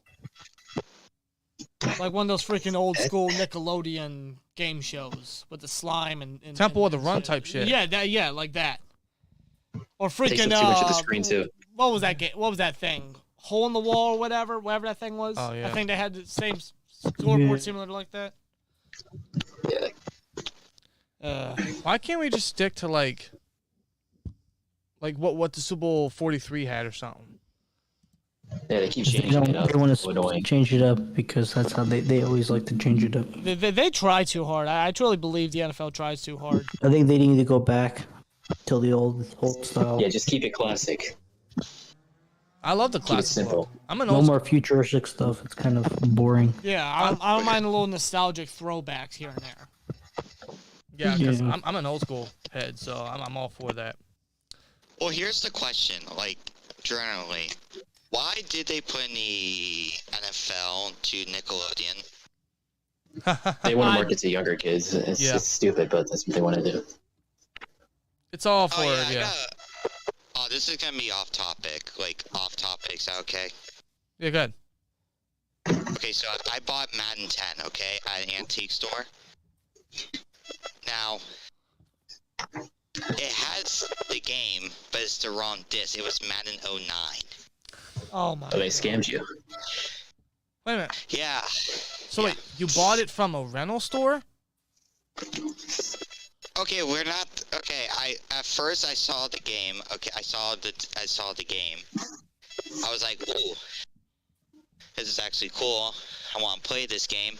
So I opened the case, Madden 09, after I paid for it. So I went on a wild goose chase to find the right game in the disc, and I found it. So, yeah. So that's. I dropped out of college, so that's what you get. So did you open the disc case and see the game itself, or? Yeah. Got you. So who wants it? 9-10 was such a clean game. Now we got this shit now. Is Madden 10 compatible for Xbox One? I don't know.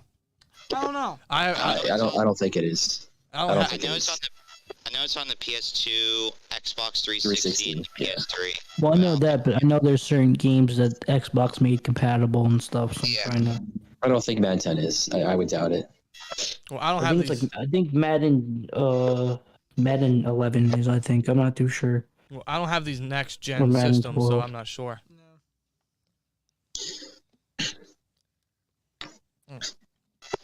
It's cool to play these old games from back in the day from time to time. I do it every now and then. This old nostalgia. Oh, you know feel. something I just I forgot. If Sean McVay wins the Super Bowl, he will be the youngest coach to ever win a Super Bowl. Really? That's right. Because he's still, how old is he? Like 38. He's 36 and 36? less days than This Mike whole- Tomlin was. And he's been a coach for how long? 4 or 5 years. Homeboy was fucking coaching when he was out of high school. Like, what the fuck? Yeah, what a beast. Wow, man. He might go down. I ain't gonna go that far, but I mean, well, there's reports that he may go into broadcasting like soon. Oh, well, he hasn't had. Sean McVay. That's what I've seen. There's been reports that he may retire early. Really? He hasn't had a losing Which season. He could keep going. I know, that would suck. He's a good coach. Mm-hmm. Plus, his memory is off the chains. And his voice is really interesting. Yeah. Let's take a look at his coaching tree. Matt LaFleur, Zach Taylor, Brandon Staley, and Jed Fish. Wow. That's a hell of a coaching tree. And Kevin O'Connell just got hired to the Vikings from his staff, so there's another guy. Wow. Sean McVay already, man. He's only been head coach for 5-6 years now. Better coaching tree than Tomlin. Yeah, than Bill Belichick, honestly. Bill Belichick don't have that great of a coaching tree. No, he don't. Yeah. In fact, I'm curious. Coaching tree. Nick Saban, Josh McDaniel, Jim Schwartz, Bill O'Brien. Holy fuck. Matt Patricia, Yeah. Brian Flores, Joe Judge, That is bad. Brian DeBall. Or DeBull, whatever. Bill O'Brien. He may be pretty good. I think he's going to be a good coach. He has a better coaching tree under players he's coached rather than coaches he's coached. Cliff Kingsbury. And Mike Vrabel. Yeah. Wow. Uh-oh. Wow. Man. That's actually impressive. Zach Taylor could be on the same path. It's a teacher versus student sort of deal, man. Kind of like that idea. Yeah. So any AFC head North has some coach great hiring coaches. surprise you? What's that? I said any head coach hiring surprise you? Yeah, Josh McDaniel surprised me. That was not a good hire. I'm not a fan of That it. was totally the worst of them all. They should have just promoted Rick Biaskia or whatever his name is. Yeah, I was surprised Doug Pearson went to the Jags just because I thought the Jags were really gonna get Byron Leftwich. Leftwich. Yeah, he pulled out though because he wanted a different GM. Oh well, I get it. I still He'll probably think replace Arians. I thought Brian Flores was gonna go to the Vikings, but he might just settle for a DC job somewhere since no one's gonna want to take a risk on that. Potentially. It's possible. I mean, I wouldn't mind bringing him in as like a senior defensive assistant or whatever. I would love that to take pretty much kind of take over the Austin role, but the only issue with that is his obvious history with Minka. They didn't end on good terms. That's the big problem. Yeah, because I don't know if it was really Flores that pushed Minka out, or not pushed him out, but kind of caused Minka to request a trade. Exactly. I don't know if he put him in wrong positions or if that was their DC. I don't know. They fired their DC, I think, like the year after, so that could have been. Yeah, wasn't that actually Patrick Graham, if I'm not mistaken? Well, you're right. Yeah, because Patrick Graham, I think at the time, was the defensive coordinator for the Dolphins before Minka was traded. Yeah, he was the DC in 2019. So yeah. Wait, I think. Let me. Yeah, I think that was the year he got traded. Yeah. Well, according to DolphinNation.com, this is an article from 2020. This is what Flores and Minka had to say about themselves. The title of the article is Minka Fitzpatrick rips Brian Flores and Miami Dolphins in tell-all interview. I'm trying to find where Minka says. Yeah. There you go. Fitzpatrick admitted that he was so upset with a lack of one-on-one training that he ultimately decided to take it upon himself to work on what he felt were his strengths during practice. One day he left hand-to-hand combat drills and instead chose to join the players working on one-on-one drills. They were frustrated at me for doing that, but I was like, I'm not trying to sit here and punch a bag all day, Fitzpatrick said. Fitzpatrick recounted. Now he's a Steeler. Fitzpatrick recounted the embarrassing 59-10 defeat at the hands of the Ravens in Week 1. He remembered getting onto the field not even knowing the names of the players he was lining up with on defense due to last-minute additions the Dolphins had made to their roster. You know, it was completely unorganized by the Dolphins and Brian Flores in general. But hey, we got Minka, and it worked out for just us. No complaints. Thanks about that. Big L's to the Dolphins. Now they got Austin Jackson with the pick and Javon Holland. Holland's good, but Austin Jackson is awful. Yeah, he should not have been the first rounder. Is he still a tackle? Or did he move to guard? I think they put him at guard. Yeah, because I think it's Liam Eichenberg at left. I think Jackson at left guard. I forget who their center is. And then Robert Hunt, who scored that touchdown, by the way, at right guard, and whoever the right tackle is. All right. Which is not a good line. No. It's awful, yeah. But ours is just as bad, so. Yeah, I can't really say much. Not right now. I mean, they got a guy that can get touchdowns. Or should get touchdowns. Robert Hunt. Dolphins do. We don't. We don't. We could have tried it with Zach Banner, but. Yeah, Mr. Eligible himself, but hey, you know. Didn't even experiment, so. Our loss, I guess. Didn't we try doing that last year? Yeah, I think it was Matt Kennedy getting stupid. So what do you expect? with Chris Boswell when he got smacked. Oh boy. I remember one time we tried to do an eligible tackle touchdown to Gerald Hawkins. Yeah, how'd that go? He didn't score. Oh man. But I remember Zach Banner going immediately on Twitter saying, "Hey, Randy, we gotta talk," because he was so heated. He never got reported as eligible, or at least he never got the chance to get the ball thrown to him when he was reported as eligible. Right. I don't know, man. I don't know. Twins, how do I join your Discord server? I would love to be a part of it. Unger, shout to Unger, bro. What's up, man? DM us on Twitter. We'll send you the link. For sure. So apparently OBJ and his girlfriend are about to have, a child, right? And then possibly might come during the Super Bowl. So he may or may not leave early. I saw that. Yeah, he's just gonna walk out like AB. That would be understandable.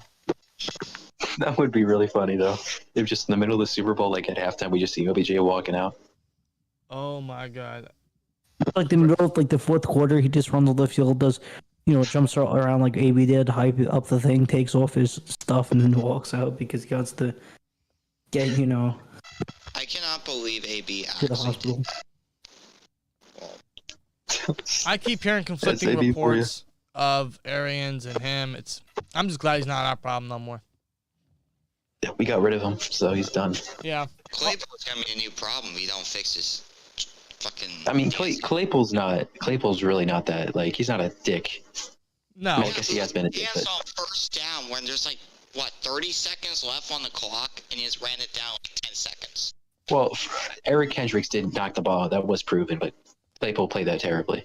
But Kendricks did knock it out. Claypool, and you could say the same thing for most of the receiving corps. They're just immature. They just have to grow up and learn when to shut the fuck up. That's all. Corvette. That's my complaint with the receivers is they're immature. They need to grow up and they need to learn to shut up and stay off Twitter. Too much. Yeah, Deontay went on like a rant on Twitter a couple days ago. Yeah, and that's the problem with this receiving corps. I mean, we already had it with AB, Martavis Bryant when we drafted when we drafted Juju, and he's like, oh, that's Sammy Coach's replacement, not mine.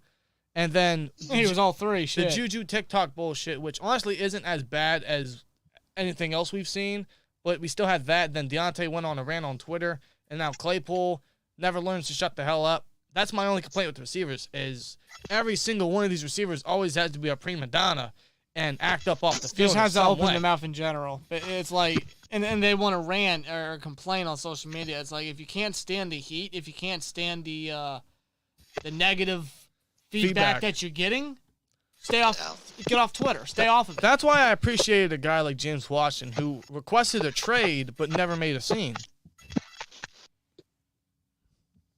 Obviously, Oh no, go ahead. Sorry. I was gonna say obviously he didn't, get as much playing time on the field or didn't have that much of an impact, but I appreciate how he went about his business. Yeah.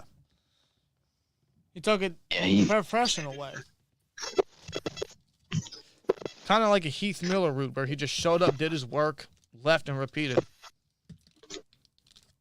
Hopefully We Najee didn't is honor that him kind of for guy anything too. about it. Yeah, you're right. Najee is a guy like that. So those are guys I'm trying to look for to get back in the locker room and get that culture going back. Say the same for Pat Yeah. Frymuth.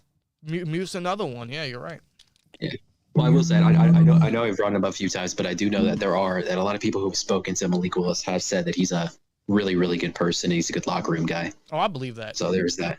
I totally believe that.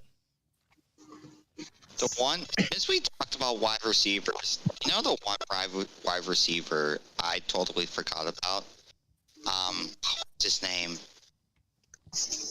He was the third best wide receiver with Antonio Brown and Marcus Wheaton. Martavis Bryant. Marcus Yeah, Wheaton. there it is. I totally forgot about him. Yeah, number 11, Marcus Wheaton, man. Yeah, the man that torched the Legion of Boom defense that one time. Yeah, Marcus Wheaton still holds the record and will forever hold the record as the most receiving yards against the Legion of Boom. That's ridiculous. I totally forgot about that. What was it 201 yards exactly? Marcus fucking Wheaton. I really liked Wheaton. I did too. Yeah, because, bro, like 20, what was it, 20? 15. Yeah. 9 catches, 201 yards, and scores on a 69-yard touchdown. Nice. Yeah, but 2014 and 15 seasons for Wheaton, he showed promise. And then after that, I mean, he literally fell off a cliff, never to be heard from or seen again. Speaking of that 2015 season, that Broncos game in the regular season was great. I mean, all the receivers stepped up. It was the best defense in the league, and Ben had one of his best games of the year that year, and we made a comeback victory, helped us make the playoffs. It was a good victory. Oh, yeah. Just What was so it we like? can beat the Bengals and then lose. Yeah. What was it, like 27-3 at halftime or 21-3? Yeah, we just fought our way back. I still remember they came back from commercial, and immediately Osweiler threw a touchdown to Emmanuel Sanders. I'm like, wow, can't even enjoy sitting down after a commercial without this defense allowing a touchdown. Yeah, I'd say the 2015, 2016 season defense was the worst. I Yeah. agree. I agree. It was so bad. I remember that game too. Before Shazier got that game-sealing pick, right? And we all missed Shazier. The secondary dropped like 3 fucking picks. It was so difficult to watch. All these guys just dropped the game. Yeah, Bushes. I think it was Mike Mitchell that dropped one. I think Will it was, Allen. Will Allen, I know, Yeah. dropped one. Should have had a pick 6, honestly. Ross Oh my Cockrell, I God. think at the time. I think he did, if I'm not mistaken. I know he dropped one against the Jets, which I think was sometime around those years. I Yeah. think 2016 against the Jets. That pissed me the hell off. Wait, do you guys The remember? Jets that year. Oh my God, what was that guy's name? He was the worst one on the defense. Antoine Was Blake. it? No. Mm-mm. Was it Mike Davis. Rockwell? Is that his name? Oh, Ross Cockrell. Ross Cockrell. Cockrell. Yeah. Oh my God, I hated that dude. Nice Wasn't person, it- no, but I hated him. Isn't he like on the Bucks. Bucks or something Yeah. like that? He's a Yeah. Buccaneers backup. At He's corner. a Super Bowl champion. Is he really? How the hell? Yeah, he won a Super Bowl last year with the Bucks. How are these assholes Yeah, completely? he's still in the And AB. How do these assholes cost us Super Bowls, but they get a Super Bowl last year? Guys like Because hey, they rode the coattails of Tom Brady. That's what happened. that's That's all you got to do. That's all you got to do. You could have freaking you got Mike Mitchell on that team and he'd have one. Will Allen, he could go back to the Bucks and do it. William. William God. Gay. Nah. What's William Gay doing these Hey, days? Clay Gay. What is William Gay doing these days? I don't know. I know. I think he's retired. dancing with Joey Porter still. Actually, Probably. he's actually a defensive backs coach for the Missouri State Bears. Oh, so he's coaching damn. now. I didn't even know he was coaching. Well, he was a coaching intern with us in 2019 before going to Missouri State. I mean, we need a defensive back coach. I mean, I'm just Yeah. just gotta throw that We out there. need a lot of different coaches. And he was a coaching intern with us a few years back. Where's he at? Deshae Townsend. He's with. He's with the. He's the. Oh, he Vi- went to the Vikings. I thought he was still with the Bears. He's the Viking secondary coach. He just got hired, actually. Damn. I think Look he at did. that. I think he just got hired. Yeah, literally. Yeah, literally. Like just yesterday. What the hell? Wow. No, we didn't make any moves. We could have had him. Yeah, I'm surprised we didn't call him up. I would have given him 26 back. Yeah, because, I mean, Evan McFarland ain't doing anything with it. What did I do? McFarland's a disappointment. You know, it's Yeah. crazy because I was talking to Dan off camera yesterday and was looking back at the 26 number. The past 3 decades, that number 26 was actually relevant with Rod Woodson in the 90s and Deshae Townsend in the 2000s and even Le'Veon Bell in the 2010s. Now we got Anthony McFarland holding that number, and he's literally disgracing it. Well, how do you think I felt seeing 88 wasted for so many years? With Darius Hayward-Bay? Darius Hayward Bay and Emmanuel Sanders didn't do shit with it. And then who else did we give it to? I forget. I don't even want to remember. Then Muth got it. Yeah, I he's don't know. gonna be great. I always grew up kind of idolizing specific numbers, like jersey numbers of players that wore that and keeping on the legacy. I don't know. It's something so stupid, but some I always favored. No, I think jersey numbers are important. Like I hope whoever our next QB is, I just hope they don't wear 6 because I hate that number. Yeah, it just doesn't look right. Like it looked. And good. also because Baker wears it, but that's It looked good on Duck, but that's it. That's a punter number. Yeah. That's a kicker number. I feel like number 10 would be interesting for our next quarterback. I agree. I mean, I kind of like the single digits. Like I would love like 4. I love 4. Yeah. Maybe see number 8 there again, maybe. Oh yeah, 8 would be nice too. Go from 7 to 8. Why not, right? I know a lot of Steelers fans want a quarterback that wears number 8, but Yeah. That's not happening. No.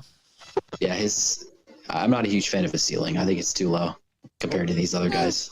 I just think he's going to be one of the first 2 guys off the board. He's not going to be there. Yeah, the Panthers really like him. I think they're going to take him. Yeah. Panthers, Saints, so many other teams that need a quarterback. Commanders. Commanders. Oh, Washington. Well, who else you think I was talking about? San Antonio? Well, I don't know. The USFL's coming up. Was that a USFL team? No, that was an AAF team. Oh yes, yeah, the USFL. I San mean, Antonio Commanders. it's good that Pittsburgh finally has a team in one of these leagues. Yeah, the Maulers. And Kirby Go Wilson. Bandits. Kirby Wilson's going to be a great coach. Yeah, I can't wait. Do you What guys? did you say, GT? Go what? Bandits. Oh yeah, the Tampa Bay. With Todd yeah, Haley. I'm finally down here, so With I got Todd to root for Haley. the Tampa team. You got Todd Haley as the head coach. Oh, get Yeah, I know. So you're Try to get AB. yo. That was the whole. That was Still some get of the. AB and Colin Kaepernick. That was the funniest my shit God. ever. Yo, Haley didn't deserve. AB was. That was messed up. Is it? You know what the funny thing is? Well, you know what's sad? It's the fact that Todd Haley is probably our best. Is our last good offensive coordinator. Yeah, Yeah, we've just gotten worse every single time. Yeah. every single time.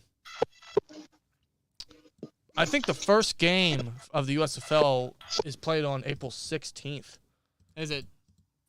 and that's Yeah. a Saturday. That's in Birmingham. I know that. So it's in 2 months and we don't even have any clue what the teams are. No, there's no draft. No, we have all the teams, but we don't No, have I mean like the any players on the what teams. Yeah, rosters. yeah, we don't know any of the rosters. There's no. Speaking of that, when it comes to the Pittsburgh Maulers, would you guys honestly see Duck Hodges being the quarterback? Yes. I would love that. We There's- need that. There's no one else I want but Duck Hodges being the Yes, the I want. Maulers. Yeah, Duck better be the QB. When it comes to that league, the USFL, that's where Duck fits best. Yes, Honestly. he's going to be a star in that league. He's literally adapted Yeah. the Pittsburgh environment, kind of like how Zach Banner has, and like Brett Kiesel has Right. throughout their time with the Steelers. I can absolutely see if he's offered that chance, he will take it immediately. Oh, get Eli Rogers too. He played in the AAF. I want him back too. Eli, yes. Yeah. Man. Didn't you also play in the XFL? Yep. He played for Yeah, the he was DC in all- yeah. Defenders. DC Defenders. yeah with Cardell Jones. He was pretty good. He was pretty good too. Yeah, he was. Man, he played on the day that they laid his mother to rest, bro. Like that's dedication. Yeah, what a beast. Yeah, he played for the DC Defenders with I Cardell think Jones. personally why they haven't had like a draft or anything yet is because of the fact they just announced the coaching staffs. Yeah. I think they're trying to give That's a few took them weeks for the forever. coaching staffs to It kind of feels unorganized a little bit, like rushed. Yeah, it there's kind of no- feels like they should have waited a few. They either should have done this earlier or they should have postponed the season for like a few more months. Yeah. Yeah, I agree. Like I know it's a spring league, to give us football within the NFL offseason, but it really feels like there's no planning to Yeah, I mean, this. if you're gonna bring back a USFL, which back in the day actually competed with the NFL with the talent that they had at the time, you definitely gotta be patient with this and take your time. But one thing I will give them credit is that it's not exactly a bubble per se, but they are playing in like one area, like all the teams at least for this. They're doing it season. all in Birmingham for right now, which I think is stupid. I mean, they want to save travel costs and stuff. I can understand it. Yeah. I actually kind of agree that they're playing in just one area for the first year. I wonder who else is going to be part of the rosters for the USFL. Any recognizable names that you guys can think of? Landry Jones. No, he did play in the XFL, so I got one for maybe you. it'll We be need Trent Richardson back. Trent Richardson needs to come back. I got one for you. Oh Andrew Luck. no! Stop it. Oh God, no! He just, True no, luck. no. Imagine Big Ben goes to the USFL. He's like, I That want to would play. be- I'm gonna go. Tom Brady comes through. Tom Brady. Ah, Peyton Manning comes out of retirement with Eli. Brady They're comes done out with of Manning retirement. cast. They're done with the Manning calf stuff. They want to play. They want to play football again. what if Landry Jones plays again, man? He was the quarterback for the Renegades in Dallas. Oh jeez. Yeah. Oh no, I don't want him to be Pittsburgh's QB though. I hate him. No, not in Pittsburgh. No, keep him far away. Yeah, give him to Tampa. Give him to Tampa. There you go. No. Hey, he has experience with Haley. I'm just Yeah, saying. him and Todd Haley. Him and Todd Haley. No. I can Nice. see that I mean- happening. I really could. I really could. Maybe we see some retired guys come back, get their opportunity to shine. I don't know. I'm interested, but they need to announce when this draft is, because they only Tom have Brady. 2 months. Brady comes out of retirement Tom to play. Brady. Better yet, like, how is the draft gonna go down? Like, they haven't given us any It's 8 information. teams, so it's probably going to be like, I don't know how many players need to be on per team, and then they'll do that many rounds. Right. And I guess they'll just like flip a coin or something. Not flip a coin. Have like a spinner that decide the draft order. I really don't know. Right. Yeah. They should just have a fist fight with all the coaches. The winner of the fist fight. I'm taking Kirby Wilson if they're doing a fist fight. The winner of the fist fight gets the first overall pick, and then afterwards you just line it up like that. That's There's a how. bunch of Who says old men no? in that- Who says no? Well, that's how. And then put it on pay-per-view. All right, Saturday night boxing. Come on. Well, that's how Art Rooney used to hire and fire his coaches. Did you really just have them fist fight? No, he used to fight his coaches and then fire them after beating their ass. Yeah. Like, that's a true story. Yeah. The Chief used to do that before he got Chuck Noll. Yeah, sounds like a great idea. I'd fight. All right, come on, Art Rooney, a second. Let's go. Let's tussle. I want to be I want to be defensive line coach. Let's go. D-line coach. D-line coach, yes. I just want to work with Cam Hayward, all right? Yeah, right. I feel like that'd be great. I feel like that'd be great. We got a great D-line coach, though. Carl Dunbar's No, I know. Yeah. What I'm saying.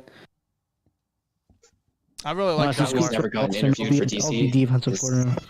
I'll fist fight. If Me, there- Art Rooney in the ring.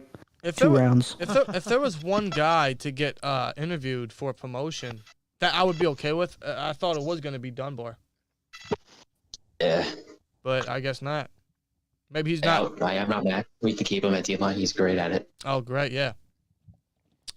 Ryan Carrig says Mike Hilton with an interception for halftime like James Harrison. Yeah. Now, is this an interception or is this a pick six?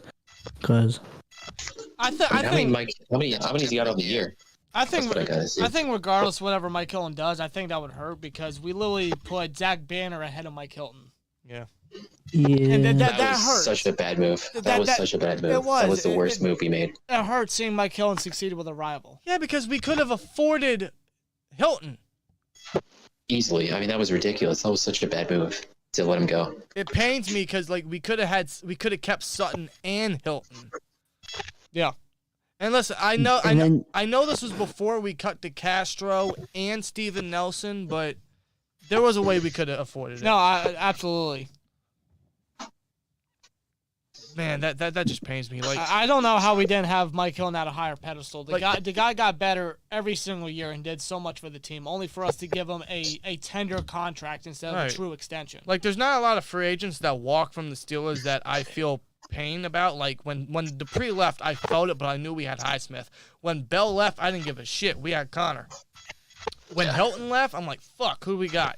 I haven't felt that way about a guy, honestly, since I can't even tell you. Yeah, it was bad. I mean, yeah, we should have kept him. Yeah. They're probably thinking, so who do we keep, Hilton or Sutton? Who's It's cheaper? Sutton. younger. Eh, Who's let's younger? keep- Who's cheaper?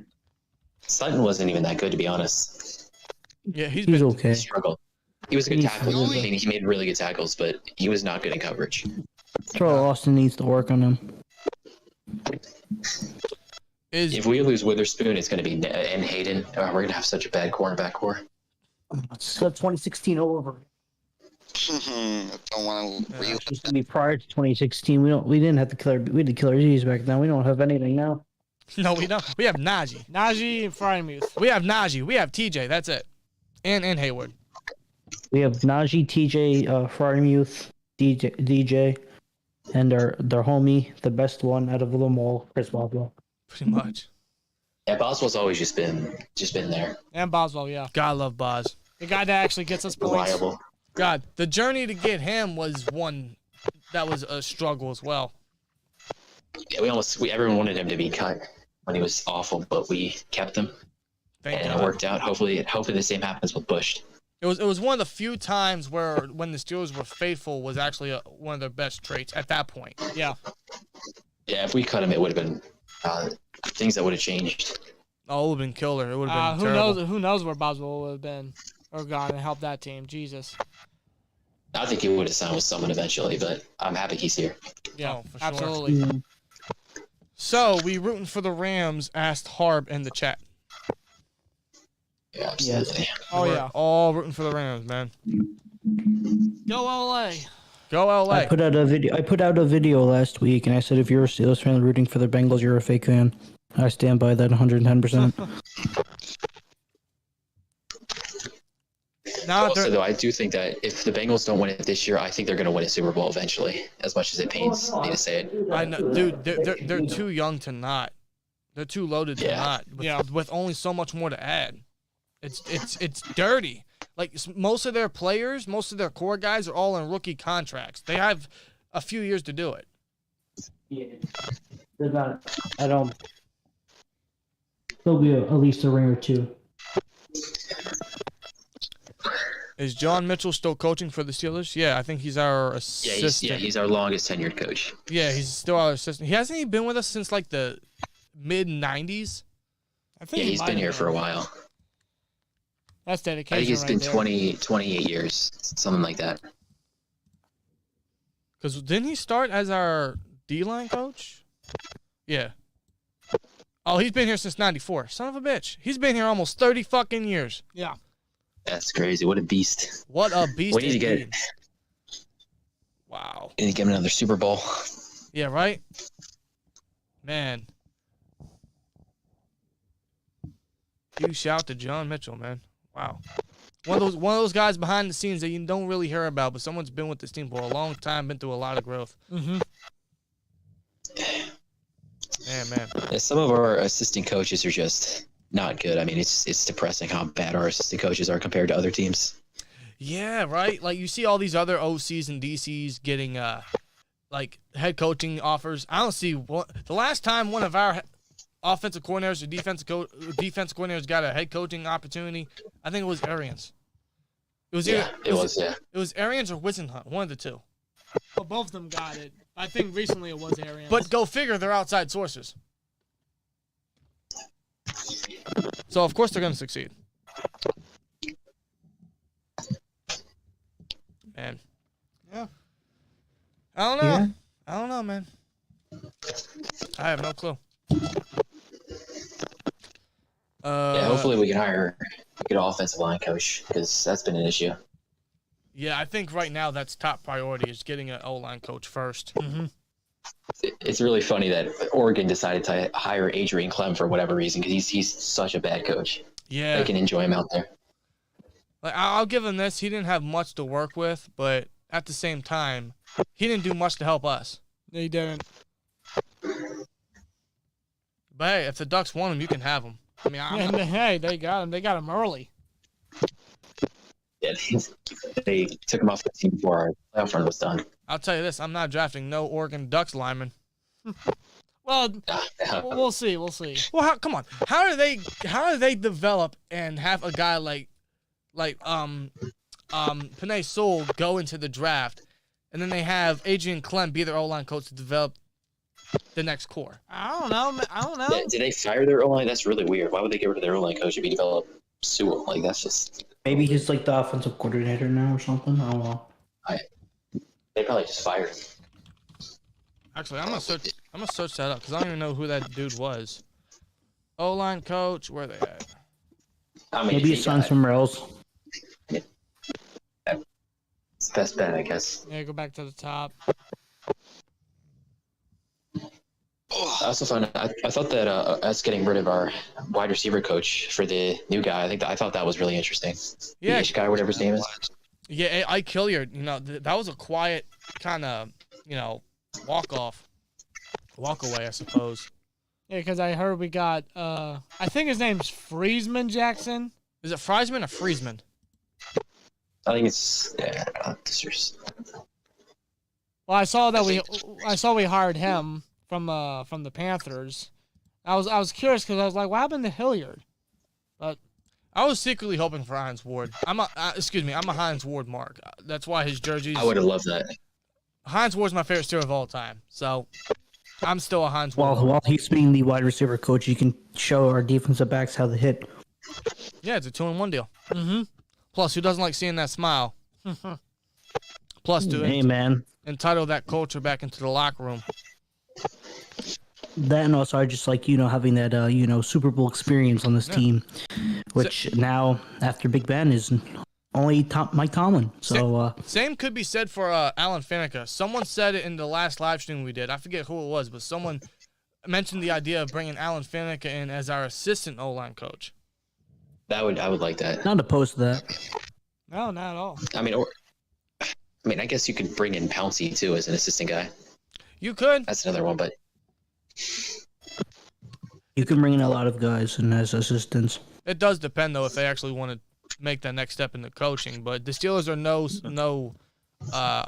no stranger to bringing in old players as Past coaches. players. I mean, think about Joey Porter was Joey Porter. and now his son is a defensive back who could potentially be drafted by us.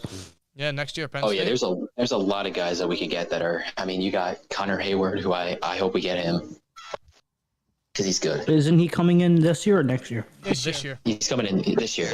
He's from your Michigan State Spartans, GT. No, I know. I just didn't know if he was a senior or not. Oh, I think for sure. Dalvin Cook's brother. Yeah, James Cook. I don't want to draft another day 3 running back, but he would be an exception. Who else? Palomalu's nephew. Palma's nephew from USC. Oh yeah, him. Could be a dime backer. There's many guys out there. A lot of bloodlines that Steelers love to look at. Yeah. In like 4 or 5 years, if somehow we get the number 1 pick, we can take Archie Manning. No, If we don't have a quarterback by then. I'd hope at that point we'd have our QB. Yeah, really. Is Archie even in college yet? I don't know. Good question. No, I think he's about to become a freshman. Okay. I think this is his senior year in high school. Most likely going to Ole Miss. That's what people think. Hey, Yeah, why not follow in the footsteps of Eli? So. Which he gets drafted by the Giants. Wouldn't that be some shit? I mean, See, imagine he goes to the Giants, Colts, or Saints. dude, but most importantly, can you imagine the amount of pressure that's going to be on his shoulders just based on his name? Yeah, he's got he's not 3 going day quarterbacks in one. his, Like, he's not even going to be able to just relax and have an NFL career because he's just going to be too. They're going to compare overwhelmed. him to any one of the 3 of them, whether it be his grandfather or his 2 uncles. Yeah. Exactly. It's just going to be overwhelmed with. Compared to, like, say, one of us, where we're basically no names. Yeah. We can come in. Well, obviously, it's stressful enough because, it's the NFL. You're want to do good on the media and just around all these people. But, it's not like we have parents and uncles and grandparents that have played before. So, Yeah. while he can obviously ask for tips, it's still, too much.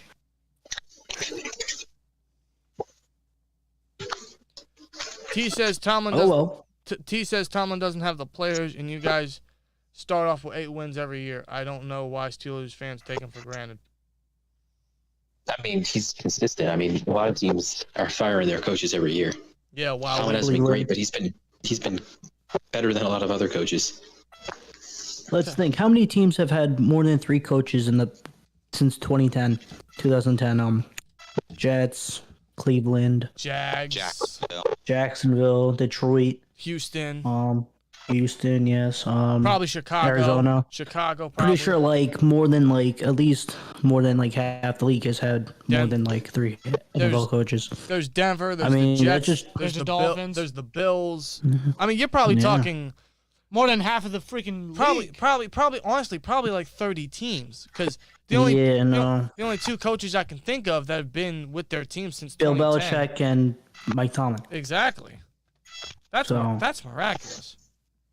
That just shows you how well Pittsburgh has been with head coaches since the 60s, and then how good late 60s, and then obviously how well Bill Belichick has done ever since. Harbaugh's another guy. He's been the Ravens coach since 2008. Harbaugh, of course, can't forget about him. Harbaugh, That's right. Of course. But those are three guys that set the standard for the AFC. I mean, maybe not now, but not only just the AFC, just the NFL in general. Yeah, you're right. They're just all consistent. I mean, one I can think of probably. Actually, I was gonna say Pete Carroll, but he came in the 2010s. So what am I talking about? Yeah, that's true. That's true. But those are guys that, like we said, set the standard for their respective teams, divisions, conferences. That's what you need in a coach. I'm gonna look at it. Those three coaches, maybe Harbaugh, but all three look like they're gonna be coaching for at least 5 years. At least 5 more years. They're all Hall of Famers, that's for sure. Yeah, no question about it. I think if when they retire, they retire. They're not gonna get fired. Oh yeah, exactly. No. Unfortunately, I think Belichick retires in the next 3 years. I mean, his time's running out. I think he builds up a solid team. He tries to make a crack at the Super Bowl, and then he just misses, and he decides to hand off the team off to his son. Yeah, Steve Belichick. That would be terrible. I do not want to see another Belichick run that team. Oh God. Well, you won't want to see any funny tongue faces. No, from who Belichick? wants to see that? I mean, his faces are kind of weird. Yeah, I don't know what Some the hell he Brady. was on that night. That was fucking weird. That was fine when he did that. I'm like, I think Tom Brady should run the Patriots as head coach. Oh, jeez. I mean, Bulls are gonna win with Tom Brady as coach. Probably like 10. I mean, he'll just pay the refs every single game. They'll go undefeated every single year. Oh All my right. God. All right, this website is not helping me. That is not what I care for. What are you trying to look for? I'm trying to find out who is the longest tenured head coach of all time. Like how many? Then type that in Google. You're saying longest head coaching tenure NFL. That obviously they're going to talk about today, not all time. Yeah. There you go. I'm trying to figure this out. Because Belichick's hitting his. No, I'm kidding. Belichick's going to hit his 23rd, 24th year with New England. Yeah, Here, no, that's crazy. Go back to the top quick. The last dynasty. From what I see, it's George Hollis. Yeah, but that's Who? No. George Hollis. He Don't was. as He was on a team that doesn't exist anymore. Be funny. Yeah, the Bears. Well, never mind. The Bears do exist. I was wrong. From they still do. 1960 to 1967. All right then. He is an 8-time NFL champion. Wow. Good for him. Wow. He has a 318 wins, 148 losses, and 31 ties. Ties were very common back then. Well, I know ties were common back then. Yeah, that's over 40 years. His second year, he won the NFC Championship. NFC. NFL Championship. Nice. Wow. This dude is pretty good. Learning more NFL history, guys. Hey, you Never learn too something- late. Hey, you learn something new every day. Never too late. Yeah. Never too late. You know what's going to be funny is if the Bengals win the Super Bowl, I don't think they're going to really attack the Steelers or Ravens fans as much as they'll attack the Browns fans, because of the fact that Browns the fans Steelers deserve and Ravens it. could be like, "Oh, great, you won one, win another one." I mean, everyone thought the Browns were going to be this and that, but yet the Bengals surpassed them literally in 2 seasons. After everything that the Browns got and all the hype the Browns had. No, I saw a meme where it was like, "Oh yeah, a team from Ohio and OBJ are going to be in the Super Bowl this year." At this, and some person just woke up from a coma. I was Yeah. like, "Oh, I can't wait to watch the Browns in the Super Bowl." Yeah, that's a good one. God Almighty. Imagine I hate it. Imagine being in a coma like 10 years ago, right? Yeah. And you wake up and you're like anticipating Tom Brady to be in the Hall of Fame by now, and then you find out he's actually just retired. You're like, "Huh?" That's You're like, insane. "What?" It's like, what the hell? I just can't wait until the 2027, draft, Hall of Fame class. I mean, Big Ben, Tom Brady. It's gonna be rich. They both better make it too. I'll have no doubt. That's going to be both interesting. will What I have no what doubt that they do. won't make it. If they don't make it, it's gonna be, it's gonna be some weird, some delusion. make it. Yeah. They better not hold the rape accusations against Ben. That would be ridiculous. No, come on, no. That'd be like some That would T.O. be type stuff. absolute. Because they're petty. They're petty people. No, that cannot, no. Yeah, that would be absolutely ridiculous. Would hurt. I mean, it's bad I enough. think Steelers fans would go to the NFL headquarters and riot. We need to get the boomers out of the voting because those boomers are just get some younger guys in. Get some. Let's get us. I think all of us should be in there. I think we'd be able to. I'm down. Because I think if we all were in it this past one, I think Devin Hester would be Hall of Famer right now. Hester. Yeah, Devin Hester. Hester deserves it. Andre I'm Johnson. surprised he didn't. I'm surprised he wasn't in there Marcus first Ware. round. Dude, DeMarcus Ware. how is Greenwood and Hines Ward not in the friggin' Hall of Fame? Good question. Well, it's pretty hard for receivers to make it. Now, Hines Ward should make it, but it's going to be a little bit. Wasn't his first year with like Randy Moss or something like that? Maybe? Yeah. And like he was like Randy Moss and So T.O. or whatnot. he's probably going to be like a Faneca where the odds are too stacked against him. He's going to have to wait.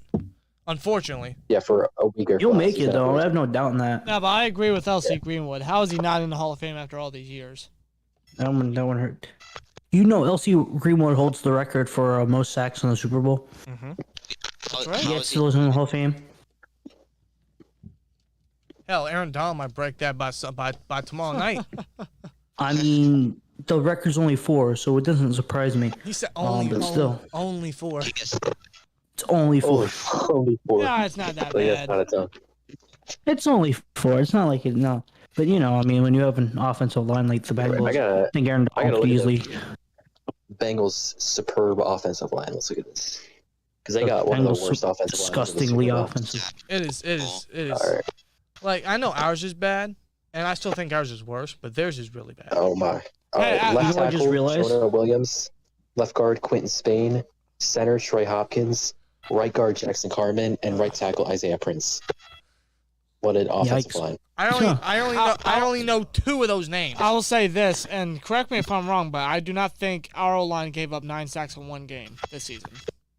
No. No. The Bengals let that happen in a playoff game to the Titans. Now we go up against the You Rams. don't want to know what the funny thing is this Super Bowl is looking very similar to last year's Super Bowl.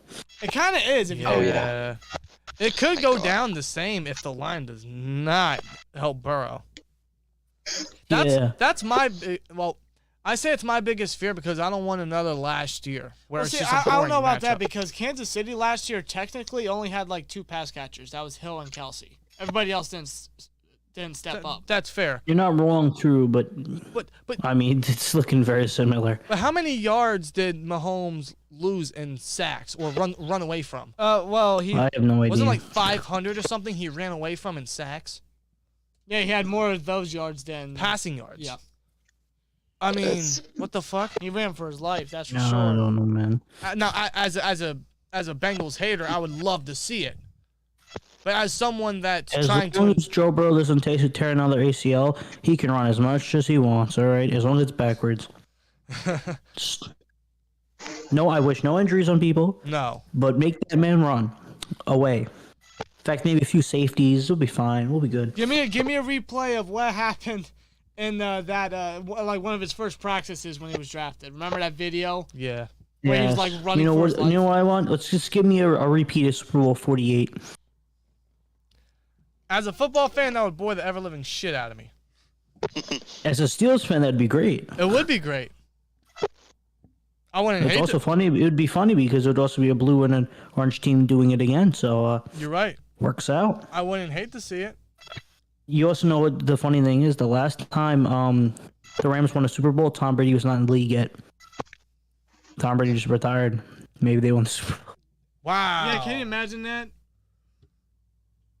Yeah, because And two of the worst owners in sports. I mean, I guess Mike Brown's been better, but they're still 2 of the most hated owners, I should say. Yeah. Yeah. I mean, I don't think you can give Mike Brown any credit to this Bengals team. Nah, he hasn't done shit. There is no credit. Like, let's say the Bengals win tomorrow. Fingers crossed they don't. But let's say they win. And then, of course, the head coach is going to give him the trophy. He shouldn't even touch it.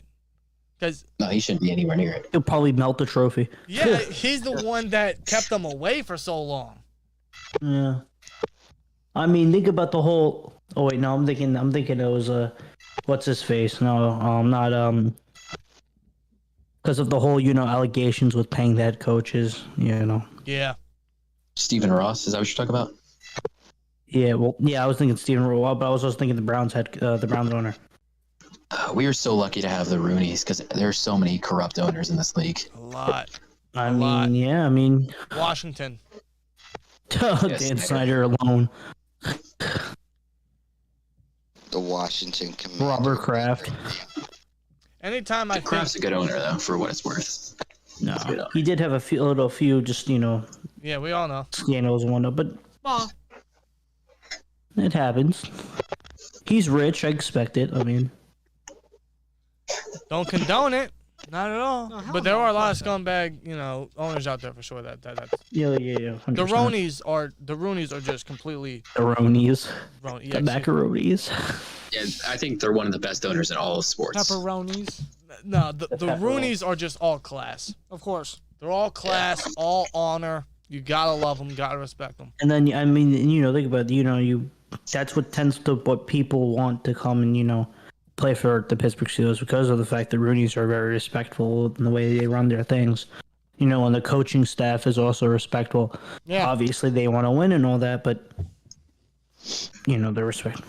Yeah, I mean, T.J. Watt made that very vocal when he signed his extension. Yeah. What are you trying to do? Oh, I see. Can you get it? Yeah, I'll just keep it in there. Yeah, I don't know why you're even taking it out. Just because I like to showcase it. Some of you guys in the Discord chat can't see it, but I'm showcasing my picture of Dan Rooney. Where did you get? Did you buy a pin from the Dan Rooney pin? Actually, I no. do that. I had a little picture of Dan Rooney that I put in a picture case and. No, this actually came from the Steelers Pro Shop in Pittsburgh when we went to Pittsburgh last April for the draft.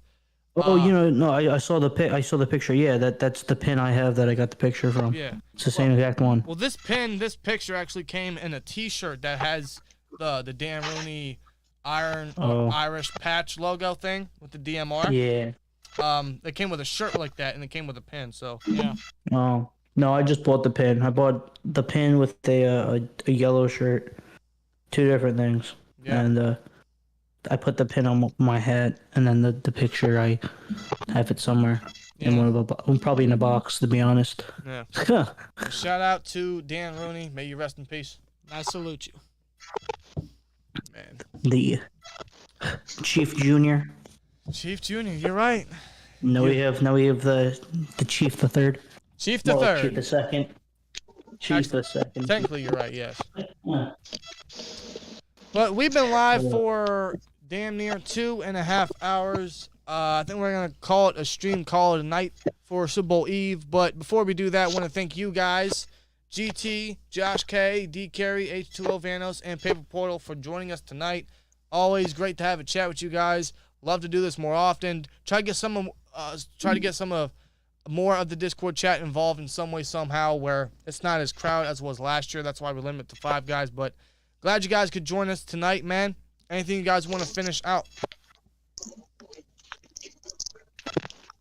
The Rams better win this Super Bowl. If not, I'm crying into a bottle and just start filling it up.